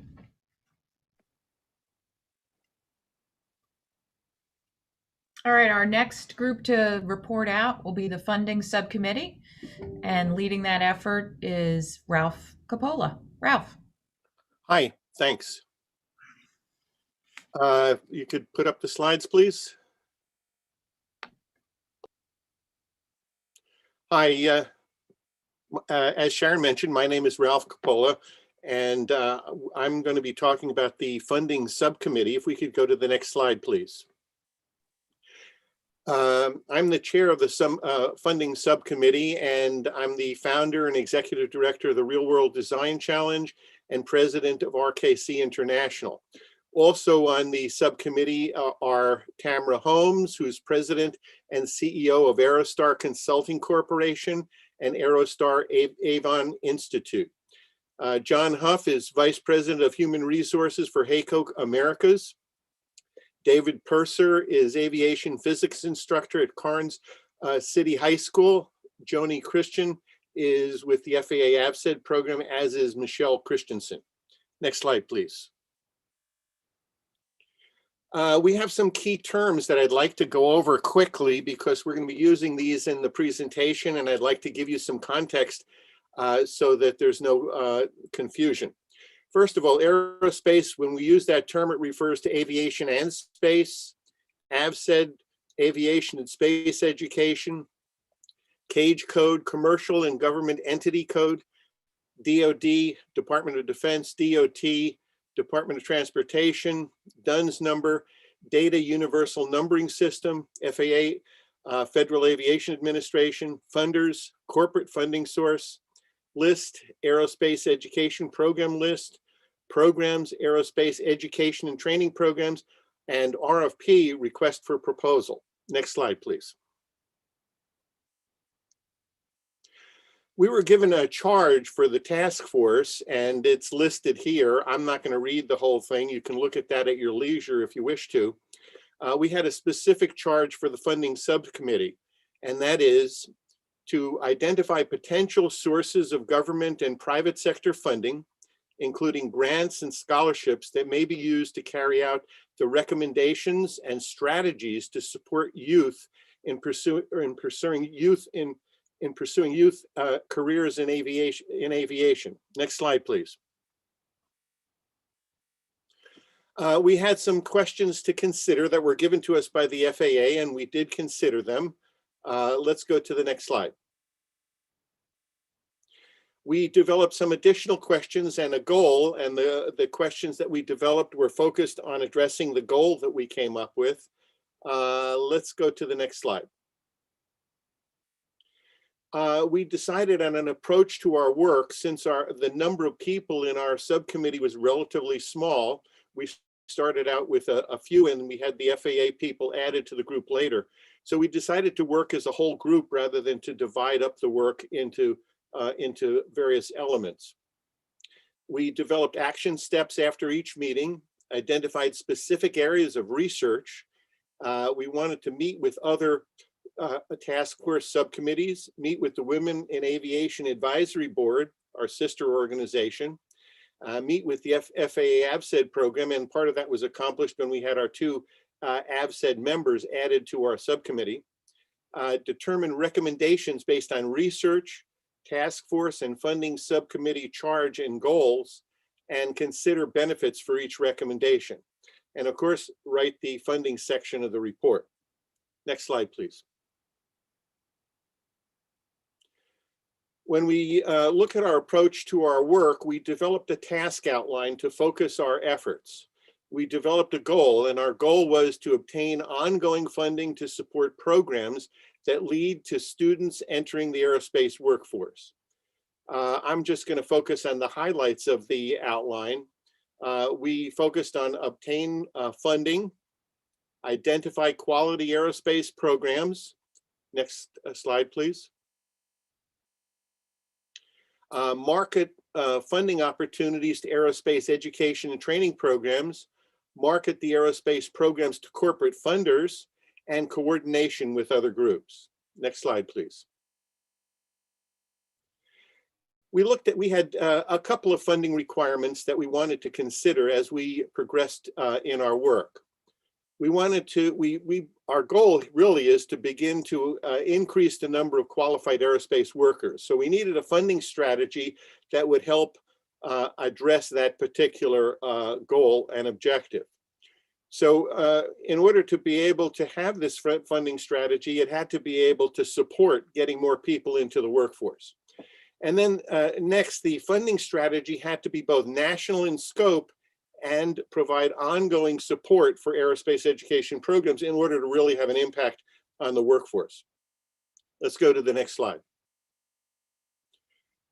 We had some key observations, and all of our observations and recommendations are preliminary. So these are given in the context of understanding that these are likely to change or be modified as we progress with our works, work. So these are in draft form, but we have some initial recommendations that our subcommittee came up with. We actually have two. The first one is an incentive-based funding solution in proposed legislation. And the second is an aerospace education program list. The incentives are focused on providing financial benefits to both companies and programs. And the aerospace education program list is a mechanism by which we can operationalize the whole effort. I was particularly struck when listening to the other subcommittees do their presentations this morning. The Trends subcommittee talked about cost as a major barrier for people going into aerospace jobs. And of course, we found that to be true. The Ward study documented that as well. And so we're going to be addressing the whole cost issue.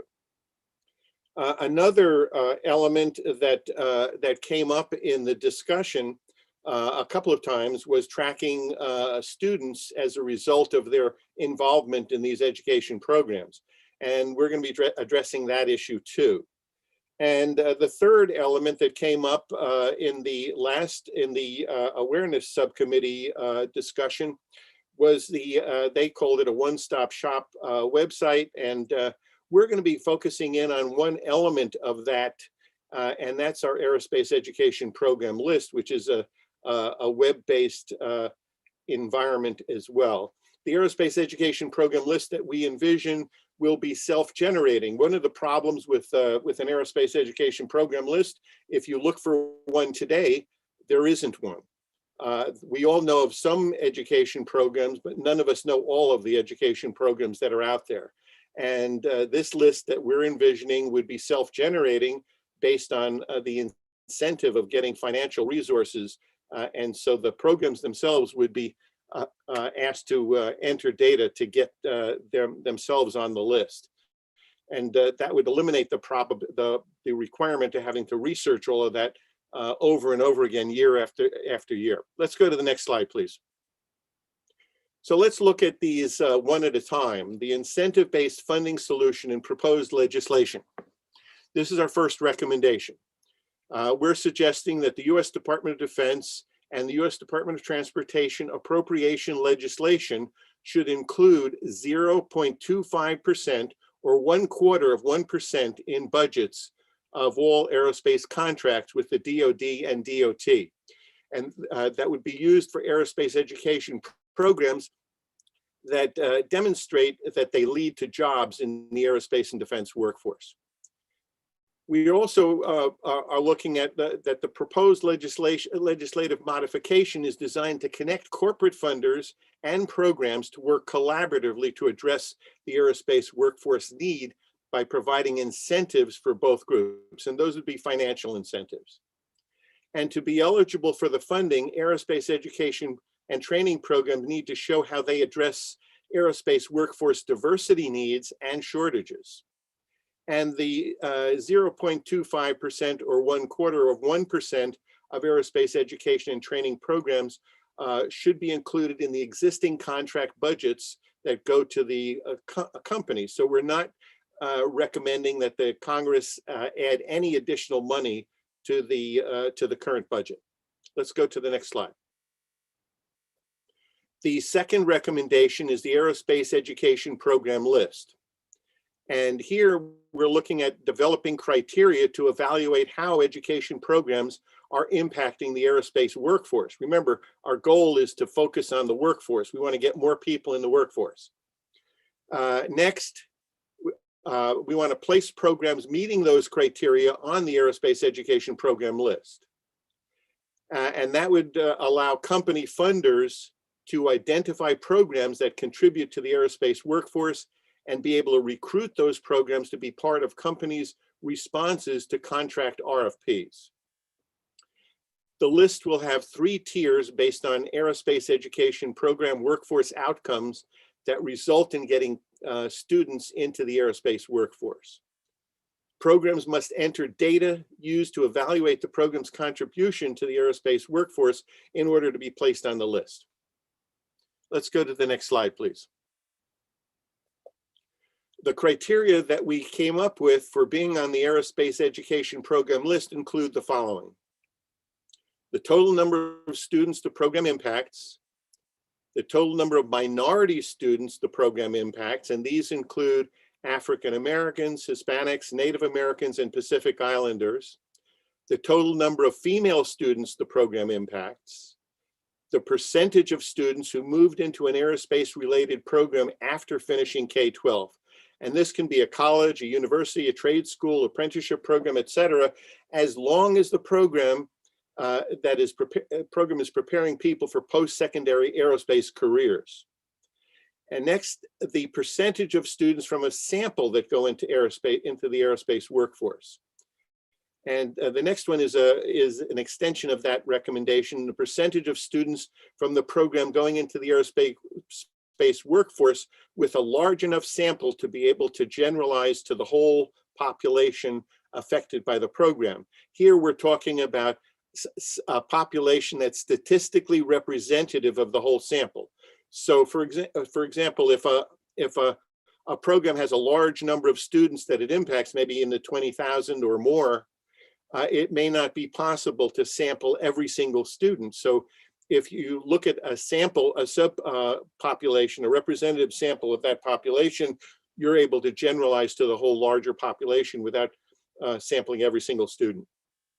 And then lastly, the percentage of students holding an aerospace job for 2 or more years. Let's go to the next slide. Here we have an example of our tier structure. The tier structure really has 2 primary functions. The first is to help programs enhance their contribution to the workforce by having clear measures of success as they move through the tiers. So when they start out, they can start in tier 1. It asks for relatively modest information, such as the total number of students the program impacts, and then there are a couple of other dimensions that are not required but enhance their score. Let's go to the next slide. The other measure, the other primary function of the tiers is that it enables companies to identify programs that are contributing to the workforce when considering them for funding. So as we move through the tiers in tier 2, we'll see that there are more criteria that are added to tier 2. So the programs that are in tier 2 are making more of a contribution to the aerospace workforce than those in tier 1. And as you can see, there are more dimensions that are considered here. Let's go to the next slide. Tier 3 is the highest level of contribution to the workforce, and it includes all of the criteria that we went over just a few minutes ago. The last 3 are recommended, not required, but they increase the overall rating score for the programs on the in this particular tier. Let's go to the next slide.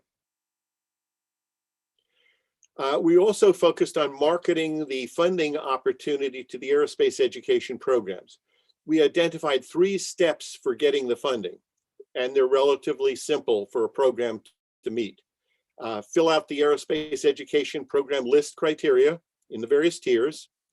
Ensure that your program has a CAGE code and a DUNS number. Those are required by the federal contracts that are going out to the companies.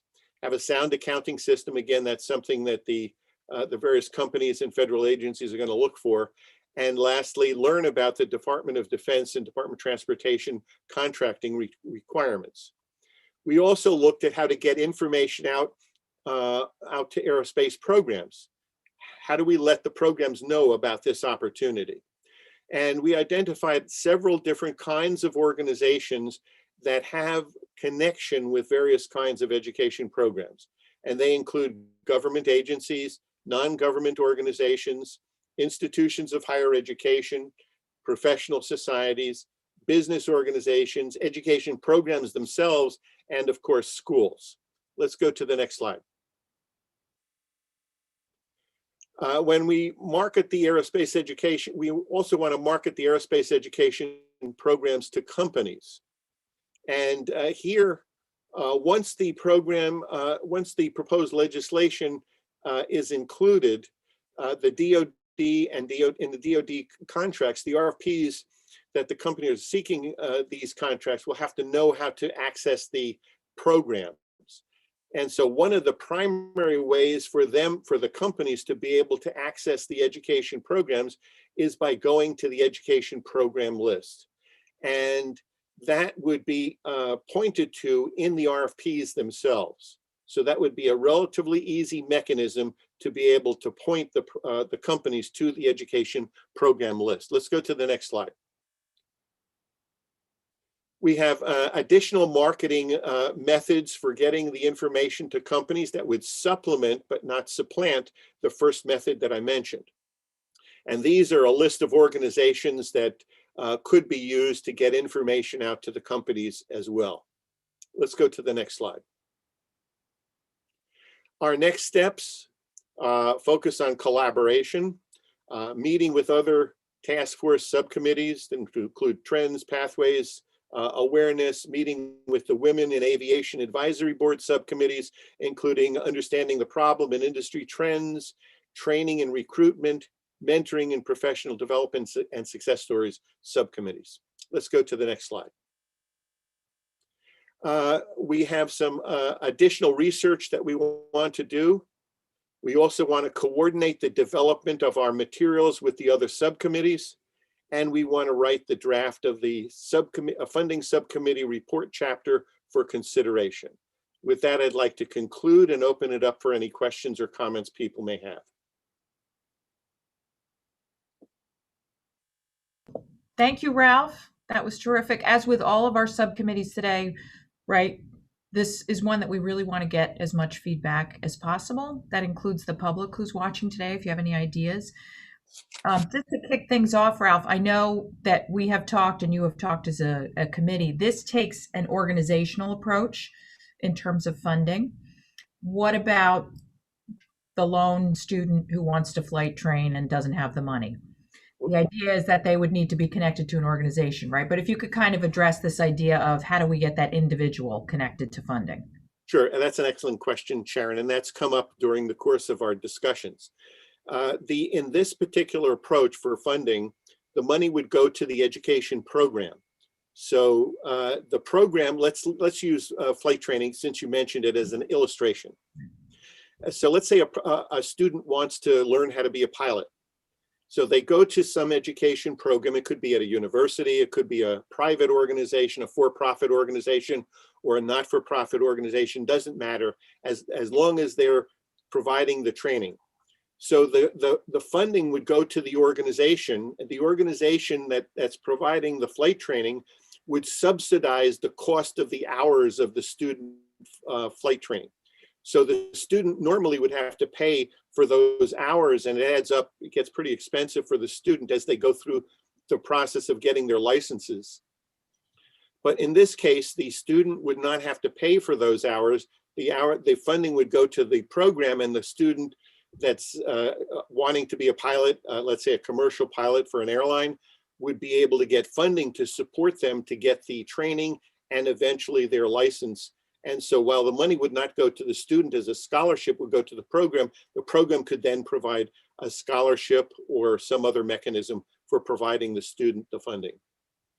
And just to add to that, for clarity, there's also, again, as we make recommendations, there's also a way for students that can afford to at least pay something to at least get partial scholarship so that they would also contribute to the cost of their flight training.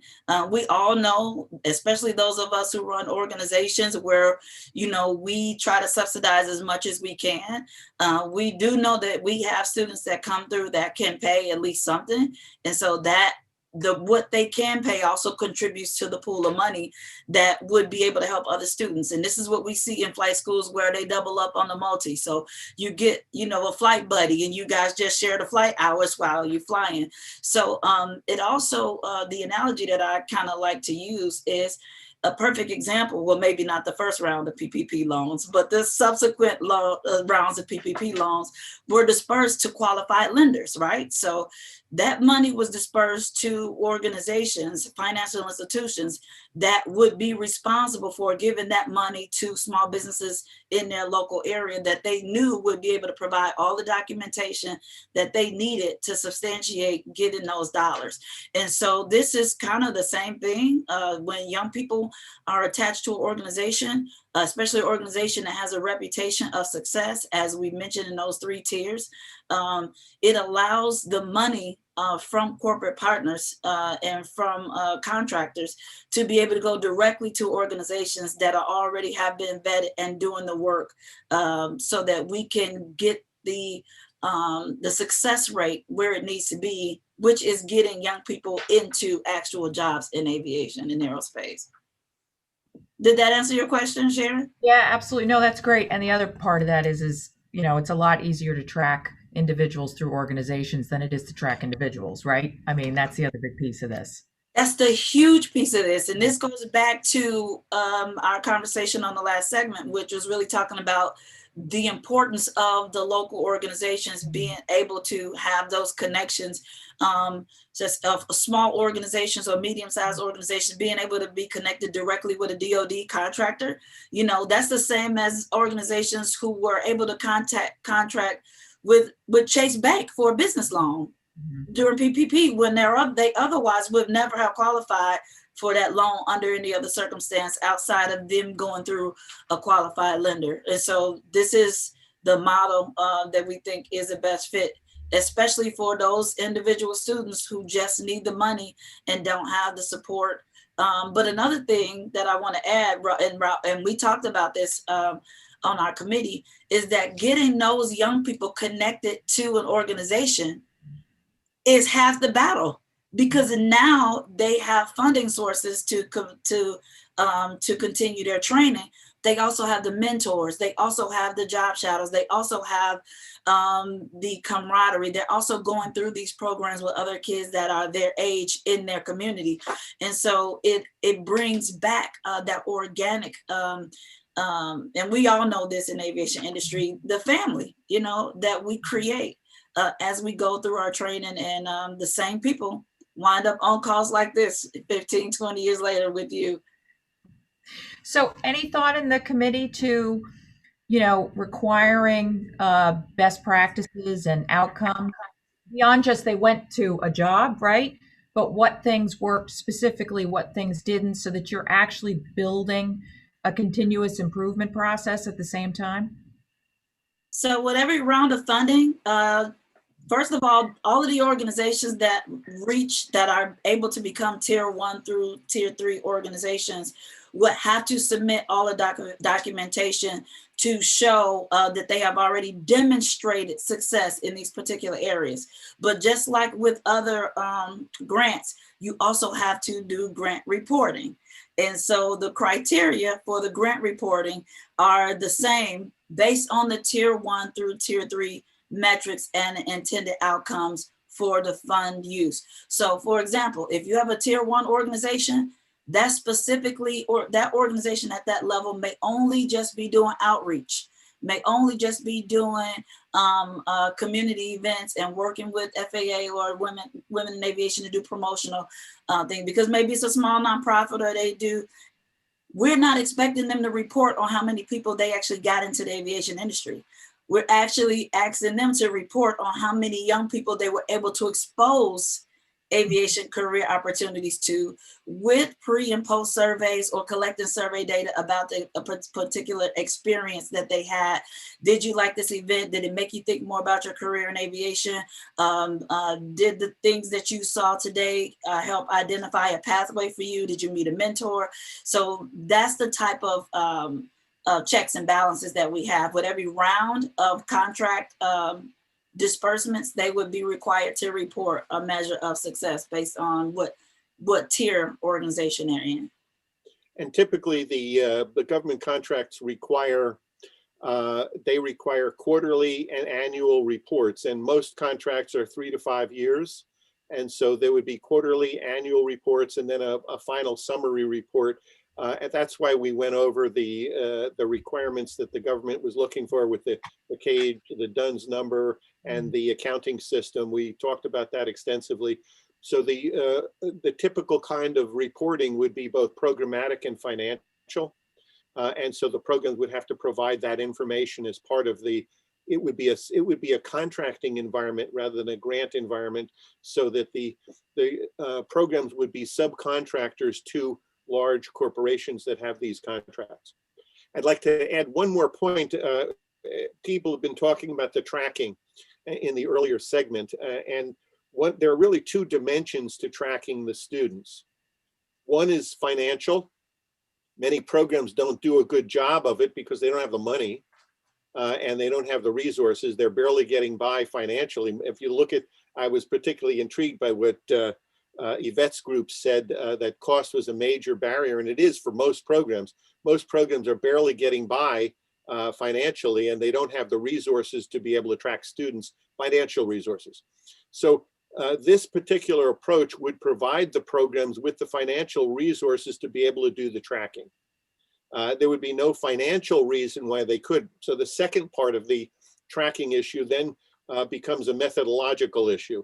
And Sharon, you touched on some of the methodological issues relating to tracking in terms of privacy and other things. Those kinds of problems are things that are solvable. The financial issue is the biggest barrier, because if you don't have the money, you can't do all of those methodological issues that you need. It's a personnel issue to be able to do the work, to be able to track the students. And most programs don't have the resources right now to do that. That's why when Yvette did her survey, she found that most programs weren't doing it. And the primary reason is they don't have the money. But once you have the money, the methodological issues can be solved. So Ralph, did your team look at the current funding sources for students? Because what I'm hearing is we're adding 0.25% to contracts within the Defense Department, $760 billion, right? So my question is, those are barriers placed upon industry, right? And I guess my question is, we're talking about students and helping students be funded through, the educational system. And I ask because I had lots and lots of that just simply their credit score just wasn't quite good enough to be a pilot, right? And it's not that the money wasn't in the Title IV funding program, it's just they couldn't find a cosigner. And so I'm wondering with, in particular, pilots, right? And I'm talking pilots here more than maybe maintenance programs, but I'm thinking pilots, knowing that a pilot position, right, is a pretty lucrative career.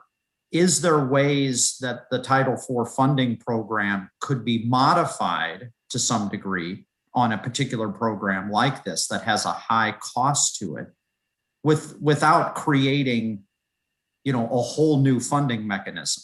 Was that ever looked at by chance? Yeah, we looked at all of those kinds of issues. There are many different funding mechanisms currently out there that are extant. We thought that let them stay where they are. Many of the funding mechanisms, like many people point to the National Science Foundation, Department of Education, and other large sources of funding. Most of those funding sources are either very competitive or formula-based. And so a lot of programs don't have access to the formula-based funding that would go directly to a school based on state population through the Department of Education. Or the National Science Foundation funds a lot of programmatic research, especially in EHR, which is the education dimension of the National Science Foundation.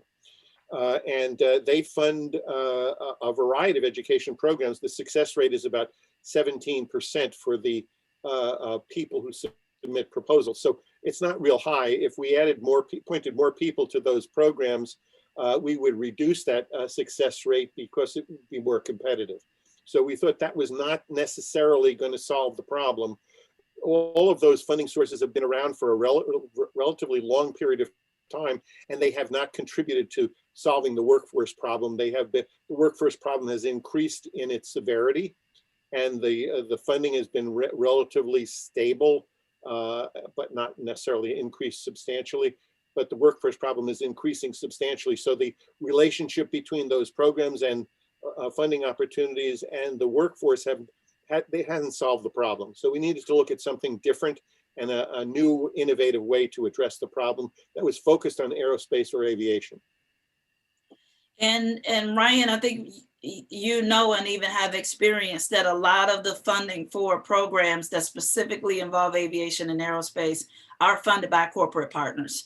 They have the most to gain. It's a direct pipeline into them and the corporate social responsibility and what they need right now. The time just isn't there for the 4-year college degree. If we need to get a handle on what we're trying to do to impact the workforce immediately, we thought this was a solution that could go very quickly if implemented and provide money and resources at every tier, from exposure all the way to workforce training and directly into the workforce pipeline within less than 2 years. Yvette, I see your hand been raised for a while. Everybody else was just jumping in, so I want to make sure that we get to you, and then Joey, you're next.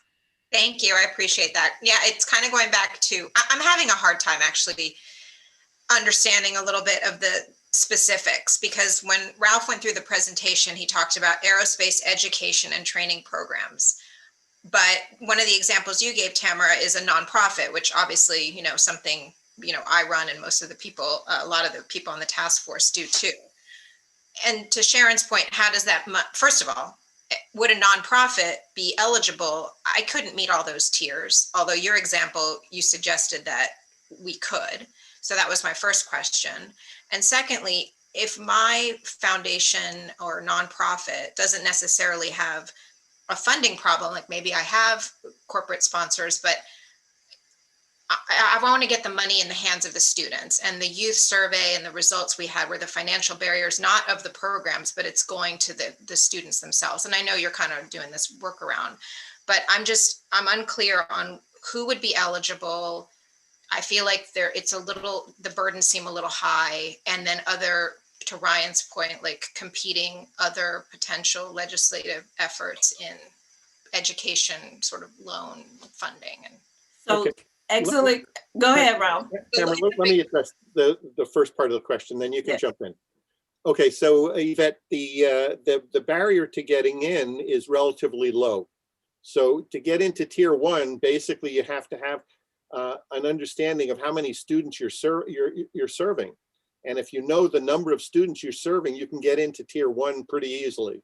So just about any program that I know of knows the number of students that they've got, and they can get into tier 1 and then would be eligible for funding. In terms of the types of organizations, it could be not-for-profit, for-profit, does not matter, as long as you're providing some educational service in aerospace, in the aerospace realm. So the topical requirement would be that you have to be an aviation or aerospace related program providing programmatic activities in that topical area. And then as you enter the tiers, tier 1 is pretty easy to get into. And the idea would be that as you progress through the tiers, you could build capacity to contribute to the workforce. Remember, our goal is to contribute, get kids into the workforce. It's not simply to have the education program. Our goal is not to have a kid get an A in a program, it's to get the kid into the workforce. So we want to be careful not to have goal displacement here. Our goal is to get kids into the workforce, not necessarily get an A in your program. And so the idea is to have as many programs as possible get eligible for funding. Once the programs have the money, then they can provide the money to the students that they want to serve. And however they define their service, that's how they could define getting the money to their students. And so we're trying to reduce the barriers for everybody, for the programs and for the students, and in terms of cost for both programs and students.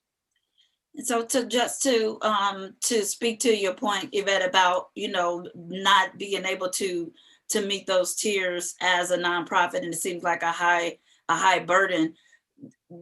this, the way that we are proposing that it be set up is to make sure that organizations that are receiving these funds are legitimate, established corporate entities, whether nonprofits, schools, or education institutions or corporations that are eligible to receive funding, even as an entity. So that they would have to file taxes, right? They would have to have a 990.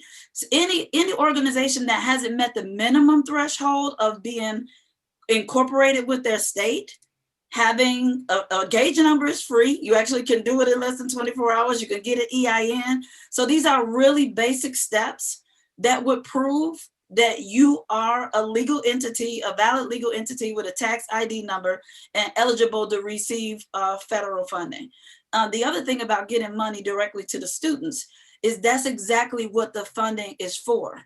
So say, for example, a nonprofit like yours was granted, if you submitted what your cost was per student, to Ralph's point, you have to know how many kids you're going to serve. If it's $1,800 per student and you plan on serving 40 kids, then 1,800 times 40 is how much you would get to serve those students. So the money is not going to those parents, but the money is going to those parents to pay for their students to take your program for free. Because it's completely subsidized. That helps. I mean, that's kind of what I was thinking, and that helps to put a little bit more clarity to the point. I mean, I think for most nonprofits, the only way to do that then is through scholarships, potentially, because if you're not directly funding education, if our mission is to just, let's say do field trips or do exposure events, it's really the only way we're going to get them into the, career path and get money directly into the students' hands is through a scholarship. Okay. And that's how ours is set up. Only all of our kids are on scholarship, 100%. They don't pay anything. And if they do pay, is basically for, an advanced course where we have to buy mini drones, or we're now doing STEM kits and have to send stuff to schools, or, if they do private pilot ground school, they have to pay for that because they have to pay for the exam. And there's FAA requirements where they have to get their medical if they're going to become a student pilot. So there are some times where kids have to pay.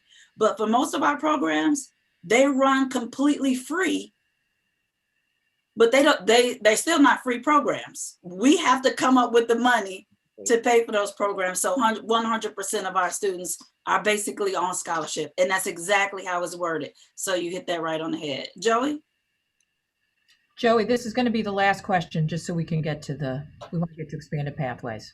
Okay, then I've got 3, so I'll follow up later with everybody. But I'll just ask this one. It's really in regards to the conversation of the kind of like the older funding sources. Like, this is a new idea and it's great, but have y'all identified all of those, or are y'all going to identify those? And the reason I'm asking is because I'm thinking of a one-stop shop.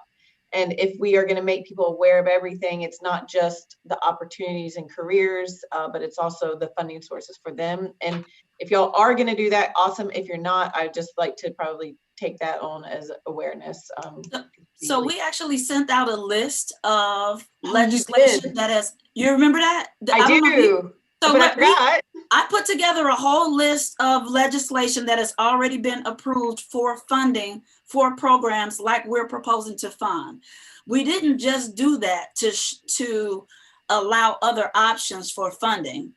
One of the reasons why we did it was to prove that the concept that we're proposing is in line with legislation that has already been set forth and approved via Congress. So it was a dual purpose. There are other funding sources out there that have already been put forth in legislation and passed by Congress. This is Perkins funding, the Title V funds, the next generation apprenticeship program.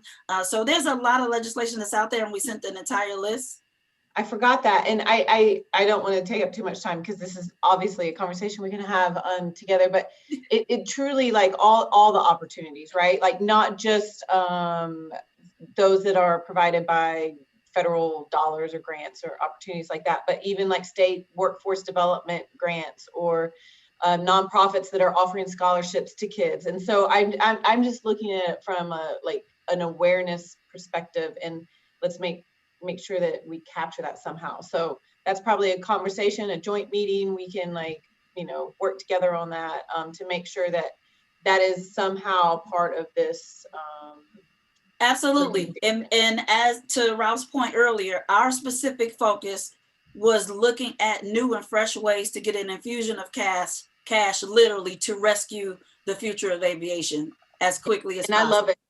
I love the way what y'all done. When you're talking about $750 million, annually for aviation programs, well, I got goosebumps just thinking about the number of lives that we can impact in a short period of time, as opposed to trying to piecemeal scholarships from the National Business Aviation Association and AOPA, and just looking for these scholarship postings. And 90% of those, if we're going to be honest, already have somebody's name on them by a board recommendation, or if we're honest, they're already spoken for when those scholarships come out. So we really want to have a fresh set of eyes and a fresh pool of money, so that organizations that are doing the work successfully already can literally be accelerated, that we can accelerate the word.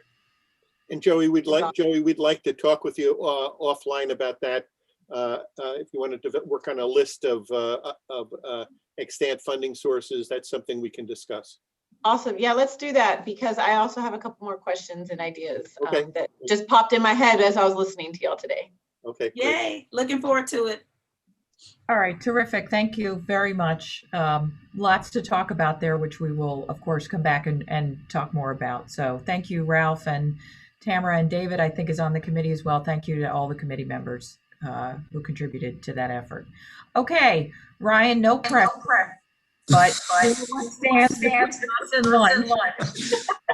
Oh my gosh, we got to get moving here. So first of all, Yvette, Joey, Ralph, outstanding job in the work that you're doing. And clearly, Ralph, funding is, I think, a hot topic amongst this group, and knowing that it's often one of the bigger barriers, especially on flight programs in particular. So my committee is the Expanded Pathways Committee. Next slide, please.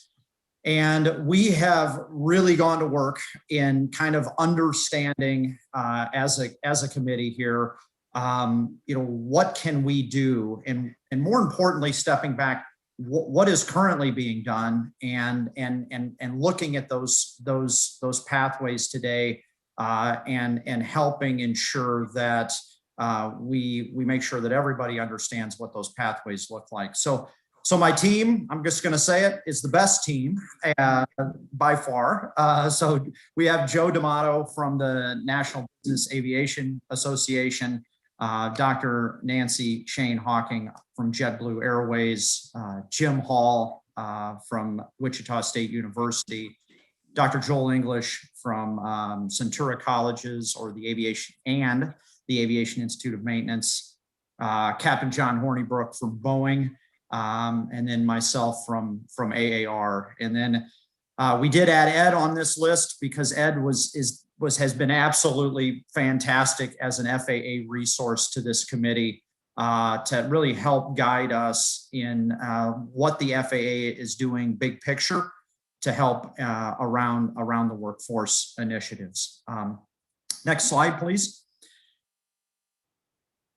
So our specific charge, you can read here, and we had several questions that we kind of narrowed down about, how do we look at, because there's just great programs, and I think, our committee, at least for the first meeting or two, really, I'm just going to say I struggled as the leader to kind of wrap my hands and head around, this monster, right, of aviation. There's lots of great programs across the country. We all individually are engaged with all kinds of these programs, and then trying to figure out which ones are the characteristics. We don't want to rank which ones are necessarily the best, but there are characteristics that I think we needed to look at what makes them great. right? And we really started to think about it from that perspective. And I think as we go along here, you'll see we kind of have subdivided into 3 particular paths that we believe are going to answer, you know, these kind of 3 fundamental questions of how are the programs currently affecting the youth or reaching youth? How do we get, you know, more youth to choose aviation-based careers, and what does that pathway really look like? And then we heard already today the importance of teachers and counselors, and I think it's teachers and parents is one of the big themes that you know, that we're going to be looking at within our particular group. So next slide.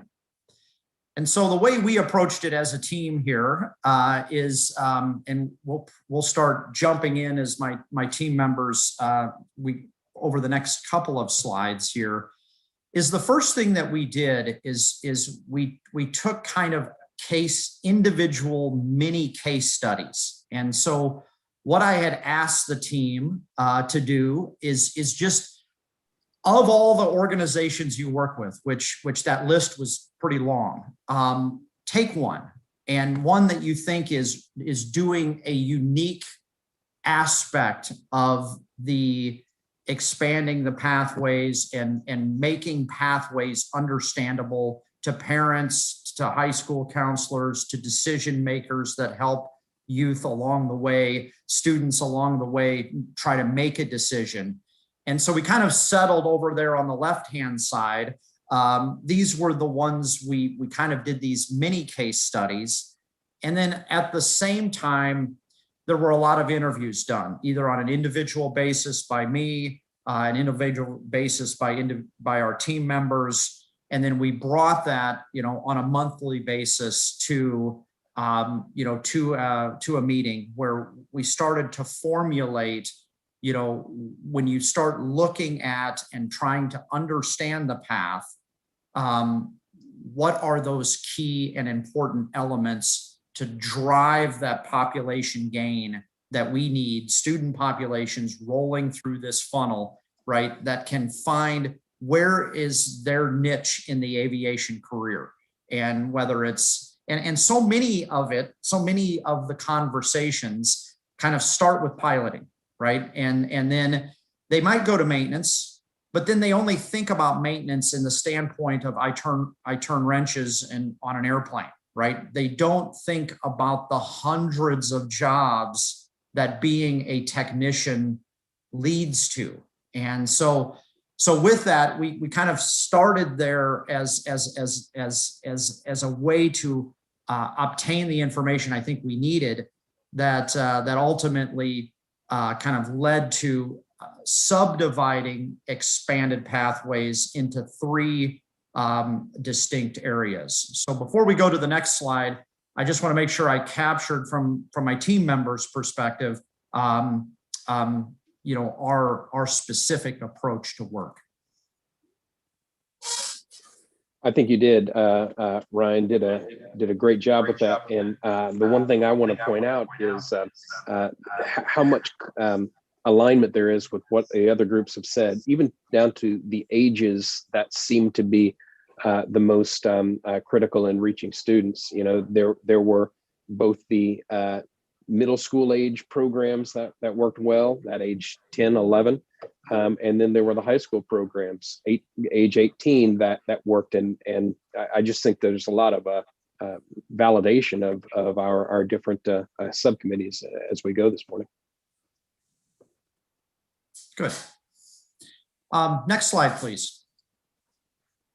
So as we started to take in that information about programs that we thought had, you know, really unique aspects to them in driving students towards this aviation career and understanding the career, we really felt like we needed to kind of break out as a committee and really tackle 3 individual issues. And we first wanted to look at, you know, high school programs The second thing we wanted to look at was we felt that there was this theme that was kind of rising to the top of the importance that parents play in helping students and more important, and teachers, and making sure that the information is the information getting to these two critical links in helping students,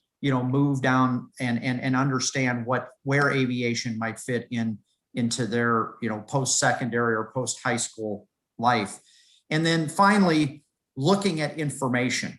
And so what I'd like to do now is I'd like to dive into each of these categories a little bit more. And I'll start with Jim Hall and Joel English, and talking about your guys' work specifically to high school programs and expansion. Great, thank you, Ryan. Appreciate that. So I have a unique lens that I look at this through.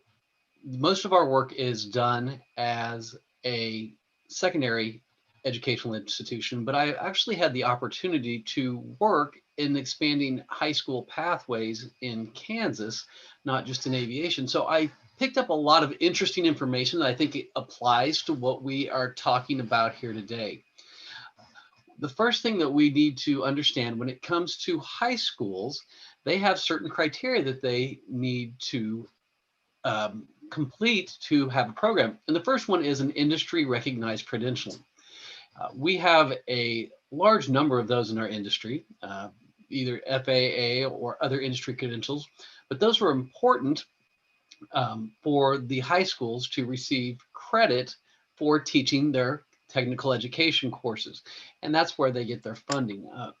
In most states, high schools are funded at the state level, and it is based on the courses that they offer. So having a nationally recognized credential is often the key factor in a pathway, especially when it comes to aviation. That makes it easier if it is a nationally approved curriculum.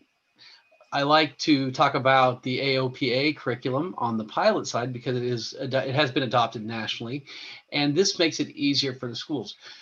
In a lot of schools, secondary or CTE education has to be balanced between a low number of faculty, and they have a lot of subject areas to teach. So by providing them with the curriculum and easy access to the curriculum, and then down to the lesson plan area, we remove a barrier from those schools for teaching that program. And it allows us to utilize trained faculty that may or may not have been available if we did not provide them with that curriculum. So Joel, you want to jump in?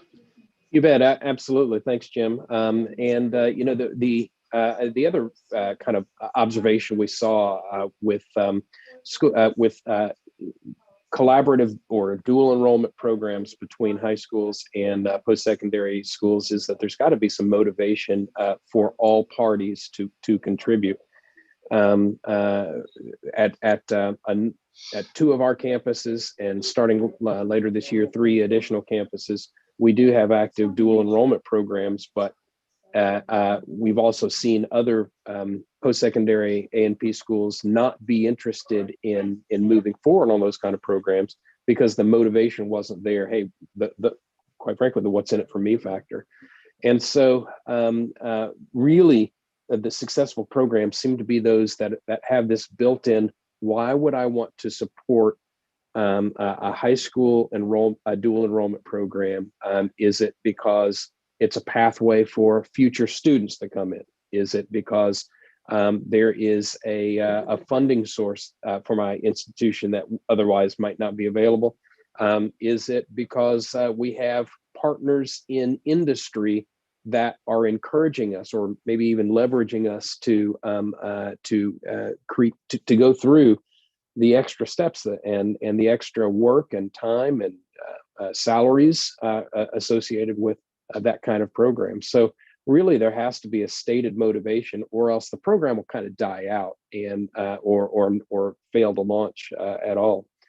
So these are kind of those things that we looked at as key requirements or the best ingredients for a successful high school program. And Ryan, I think I'll turn it over to you.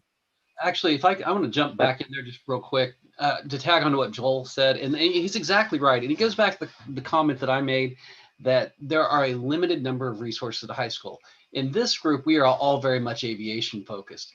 When you look at a high school, they are not necessarily aviation focused. They are student outcome focused. So we have to help them understand that the aviation pathway is the best career for their students and the best use of their resources. So it really does tie back into what Joel said. What is the benefit to the school?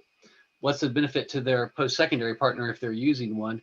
And then how do we reach the students, especially in the underserved populations who may not be as familiar with aviation? It might be a lot simpler. I'm going to use one of the examples for one of our local schools. We have a highly Hispanic population, and they have a very low completion rate because these kids leave school to go to work.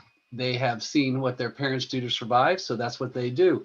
So a lot of that is getting them to understand the opportunity that they have by going into an actual career field as opposed to a job.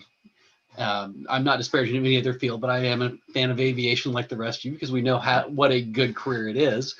But it also we have to give them a reason to highlight that career. Because when you think about teaching aviation in a high school level, that can be very expensive for a school.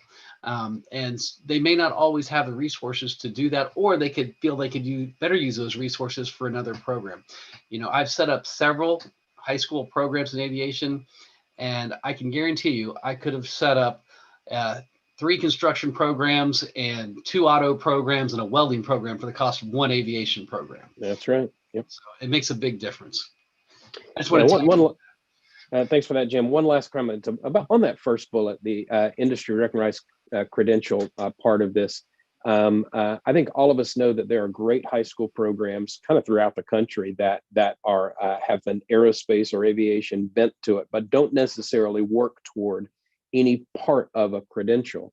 What we're finding, and certainly what I'm finding, is that there's a limited appetite for programs that lack a credential it works for. And that's why we focus on the general aviation component of it.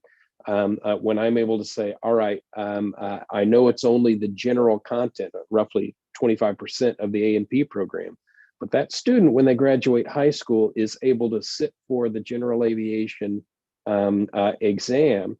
And that's one of the 3 written exams to get an A&P license. And that really carries the weight that has gotten the attention of the school systems and the parents and the states and those kinds of things. So by the end of the year, we'll have 5 programs at 5 different locations of our schools, all that lead to that general aviation exam. We know that's not an actual rating, but it is more than just general education, right? It's a step toward the certification. So that really is an important piece. Yeah, that's a trackable credential, Joel. That's the way I look at it. Even though it's not an FAA certification, it is trackable, and that is the important part. And that's been mentioned in previous slides about the accountability and having something that they can track to make sure that the money is being spent in the correct pattern, and the credential is an easy way to do that.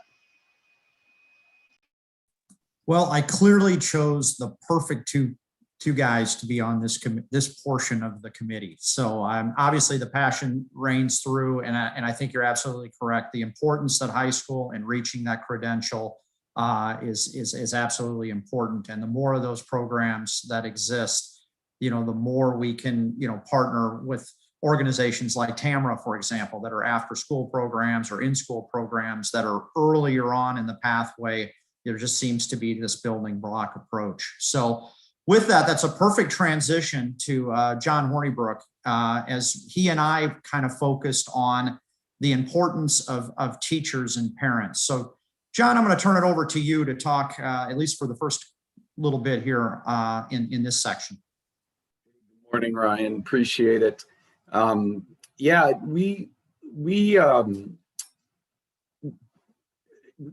earlier, Joel asked, what programs work for the students?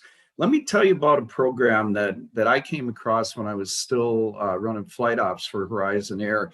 Ryan and I spent some time with the teachers in Central Kitsap County in Bremerton, Washington. Many of the students there have ties to one of the 2 Navy bases, and they have a very successful STEM program based in aviation. They start at the junior high school level and they take it through graduation. And Joey's real familiar with this program. They have over 100 Redbird simulators, which it's an amazing resource for these kids to have these simulators. And as I said, they're building this STEM program totally based in aviation. They have a very talented junior high school teacher there. And she told us, you can't be it if you can't see it, right? And I think that was probably one of the most enlightening pieces for us. And many of her cohorts believe the exact same thing. If the teachers don't totally believe in what they're teaching, they're not going to get through to the students. And these teachers are contagious and they inspire the students. But for me, one of the most important things is they educate the parents. And, you know, personally, I believe this is one of the most important things. Casey Herzberg and Sid Smith talked about the parents earlier. And I came from a family that did not have aviation in the family. And my parents could not understand the path I was on. And I will tell you that it made it very difficult and actually unlikely for me to succeed in this, in the career that I ended up in for the last 33 years. But these teachers have inspired these kids. And this is a small program, but this is a program I think we have to look at and see what they're doing right. Ryan? Yeah, it was amazing. I mean, contagious. I think we used the, you know, John and I, we were talking about the movie October Sky. And I think everybody on this call probably has seen that movie and understands the importance that a teacher can play and an educator can play. And with that, we started talking about, okay, what can we do? And we had some radical discussions around some of the things that Horizon had done around paying for teachers to become private pilots. We said, man, imagine if there were 5,000 private pilot teachers that are in the system, educating not only the students, but educating their colleagues, right? And imagine the impact. So for, you know, $20 million or something, I could train 5,000 teachers, you know, to maybe there's an investment in a creation of some sort of summer program, maybe at Oshkosh, maybe at the Boeing Flight Museum, maybe in Wichita at the air capital of the world, maybe it rotates, right, around the country. But this idea of true investment and recognizing that, you know, we as an industry, so we've heard a couple of things that, you know, I think Yvette's group talked about industry, and industry, at least in aviation, has maybe not been as forward thinking as it should be or could be. And I think that there's, you know, as John and I have both worked in airlines before, it's amazing the deals that airlines get, because they have, you know, millions of hotel rooms a year that they pay for, and it's amazing some of the rates they have. And you know, instead of just this looking at it at just we need money, it's man, if I could just have that hotel rate, or I could just have that rental car rate, or I could just have that bus rate that you bus people from one airport to another. I think there are things, if we start to think more broadly, that you know, we saw as a true opportunity to invest in the teacher. Because I know for me, I have 3 boys, and those boys range in age from from elementary school to middle school to high school. And we have parent teachers conferences, and those teachers pour their heart and soul into kids, and the influence they have on me is significant. And I think that clearly there's a way, and whether or not we could partner with I'm thinking Oshkosh, we could partner with a local college. They could stay in the dorms. They could go through seminars while they're at Oshkosh. I think there's some unique opportunities specifically in that area. So I want to shift though to an area that I think is every bit as important. It's really focused on the information and the collaboration of that information to help parents, to help teachers, to help anybody that has the influencers in the pipeline. So I want to turn it over to Nancy and Joe for the next section. Okay, thanks, Ryan. Hi, everybody. And it's been a pleasure to be part of the Expanded Pathways group. We've had some really creative discussions, and I think it was really helpful that we split into these three areas. And Nancy and I tried to dive in on the information part. Expanded Pathways. Pathway is a route. What we found was there are some missing pieces of the route, the way that traffic is flowing in and out, if you will. And that speaks directly to the question that we were asked to consider: what are the impediments to choosing a career in aviation? One thing related to information is critical: information output to the public. So similar to what some other groups have noted, there's that lack of available centralized information, but also guidance for the students, the teachers, and the parents, especially the underrepresented groups. And that's on all the aviation careers that exist, and all of the tools, resources, and the encouragement and mentorship they need to pursue them.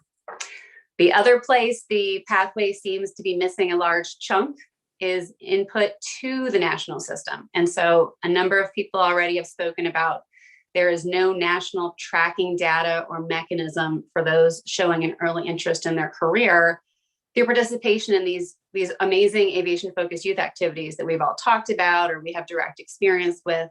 We're lacking that national strategy that engages the students and will guide them on that pathway. So if we can figure out the information output to the public and then also the information input to a national system, I believe we'll have created a smooth pathway that's not missing any pieces on the road. Some of the other things we identified, even one of the groups earlier talked about a large influencer on a young person choosing aviation is they know somebody already in aviation. We looked at that and we think we need to realize that that is a very narrow scope or limited lens that the student, the teacher, or the parent might be looking through. So an example is if you're an airline pilot, you may not be able to give information about a business aviation career. Or if you're in business aviation, you may not be able to give visibility into a military career. So we don't want those lenses to be considered too narrow. There's still a need to broaden them. In addition, these wonderful sites that were talked about earlier today, they're very specifically connected to affinity groups or geographical regions or specific industry roles. So again, what we've all been talking about today, we don't have anything that's all encompassing or connects to all areas of the industry. I think that just embodies the phrase that's probably the most popular today, one-stop shopping. It can be widely applicable to a number of our discussions. And then the information to help the students, the teachers, and the parents to make those connections. And I believe this was brought up earlier as an example. But if you are interested in automotive technology, how can someone in your life help you with a resource that connects that to a career as an aviation maintenance technician? Where are those connections and how can we make them? And then finally, we really want to emphasize the underrepresented groups are so much less likely to have awareness, even that this information exists or on the potential career opportunities. And I know that's been discussed earlier too, but that's what's so important about this need for a national strategy and good information out to the public and then good information into the national system so that we can keep it flowing smoothly in both directions. So I said the conversations have been robust. The problem is you can't get there from here. And I want to defer to Nancy for her thoughts on this as well. Nancy? So thank you. I actually think you covered every element that I know you and I have been working on with this section. So I will wait to comment until the next slide about our next steps, but very well said. Thank you. Perfect. Next steps. So I'll let you, Joel, kind of take the first bullet there, and I'll jump in on the second. Yeah, great. So what obviously would be great is a focused and actually approved national curriculum that can lead to the industry recognized credentials. I assume that we're talking about the general portion of the A&P program for the A&P. There certainly can be other credentials that students might work toward, but having that in a focused way will allow high schools to make I guess a more informed and clear decision about, hey, this is what we're teaching and this is what it works toward, and we know that this is a standardized sort of a curriculum and credential. Ryan and I both sit on the Aviation Technician Education Council's committee called Choose Aerospace, which is trying to develop that kind of credential. And I think there's an opportunity for Choose Aerospace, the FAA, and our community to work together to christen that as, all right, yep, if this is taught at the high school level, this would be able to be transferred in at an A&P school later. This is what we're talking about when we talk about that. And so that sort of formalizing it for the on a national level would really allow high schools to make an informed decision and work toward aviation within the content of their high school program.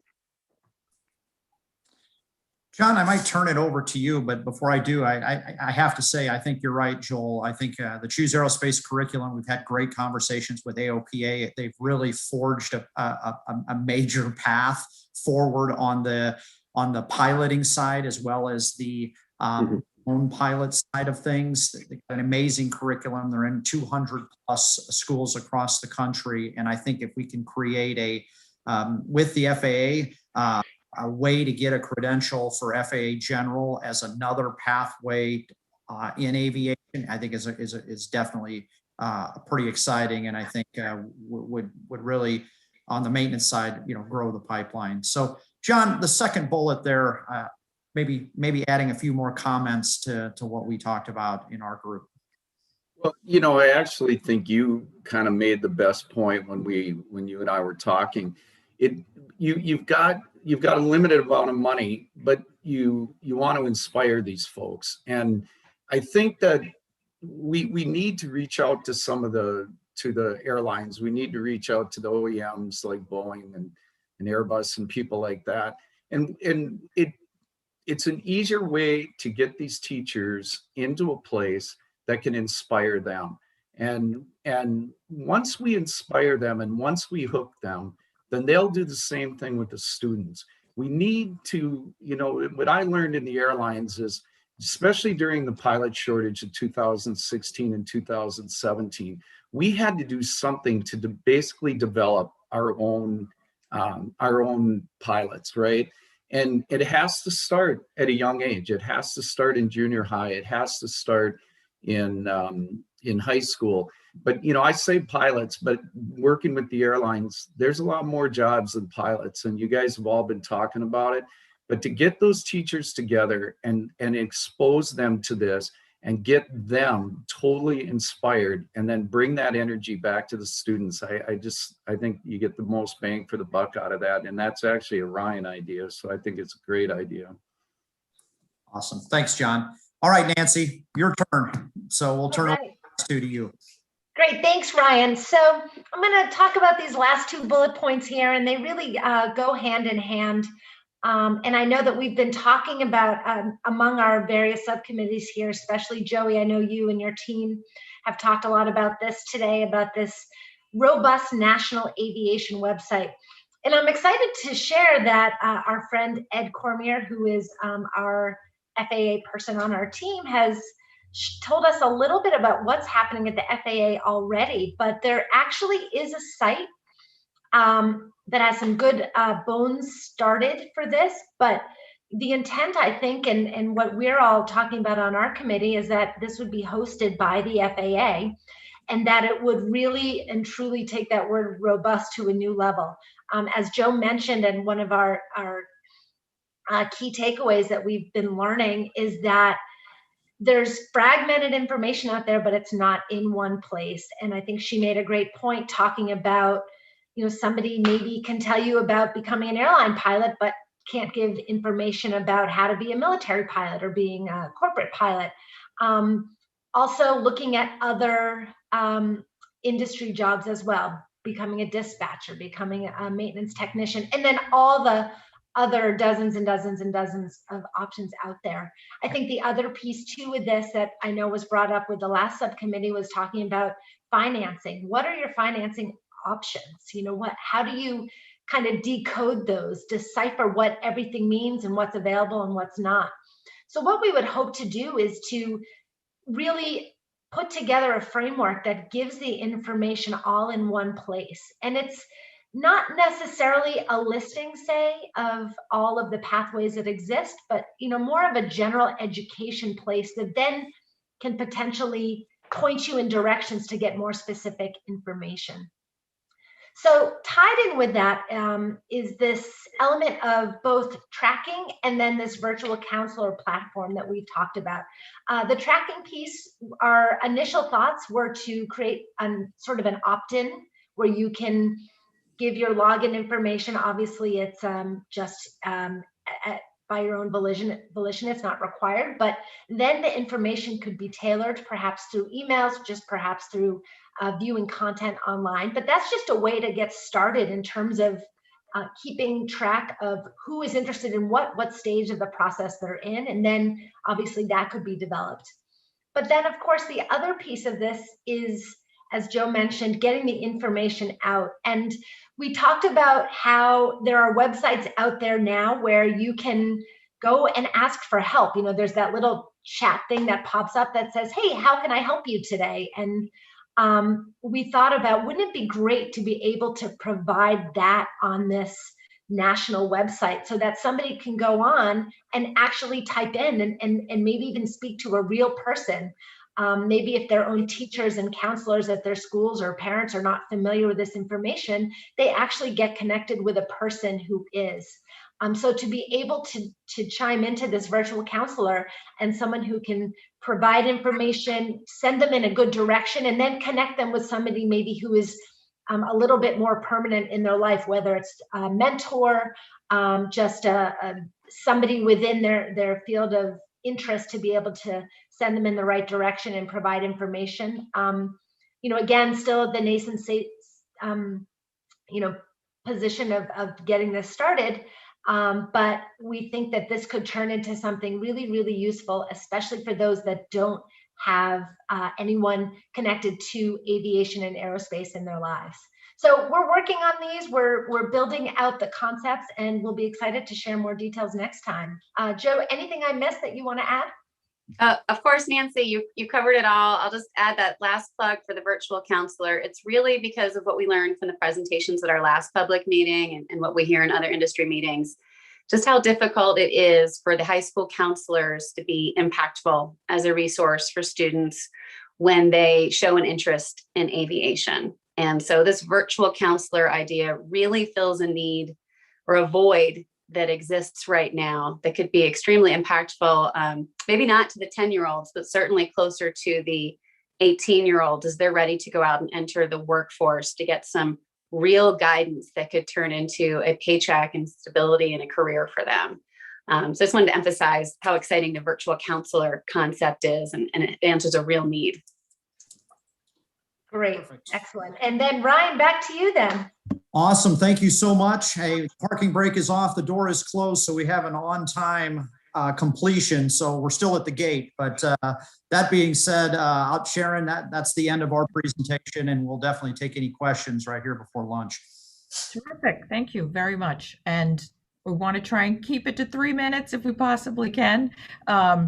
just to add to your virtual counselor idea, there is some great artificial intelligence technology out there right now. So you could do this on the cheap too, right? It may tie you eventually to a live person, but there's some really neat technologies out there right now that would allow you to do this in a really impactful kind of way. So any questions from the other task force members? We got Whitney over there. Okay, go ahead, Whitney. I absolutely just love the idea of the summer camp and the virtual counselor, and obviously the website virtual experience. I think that's great.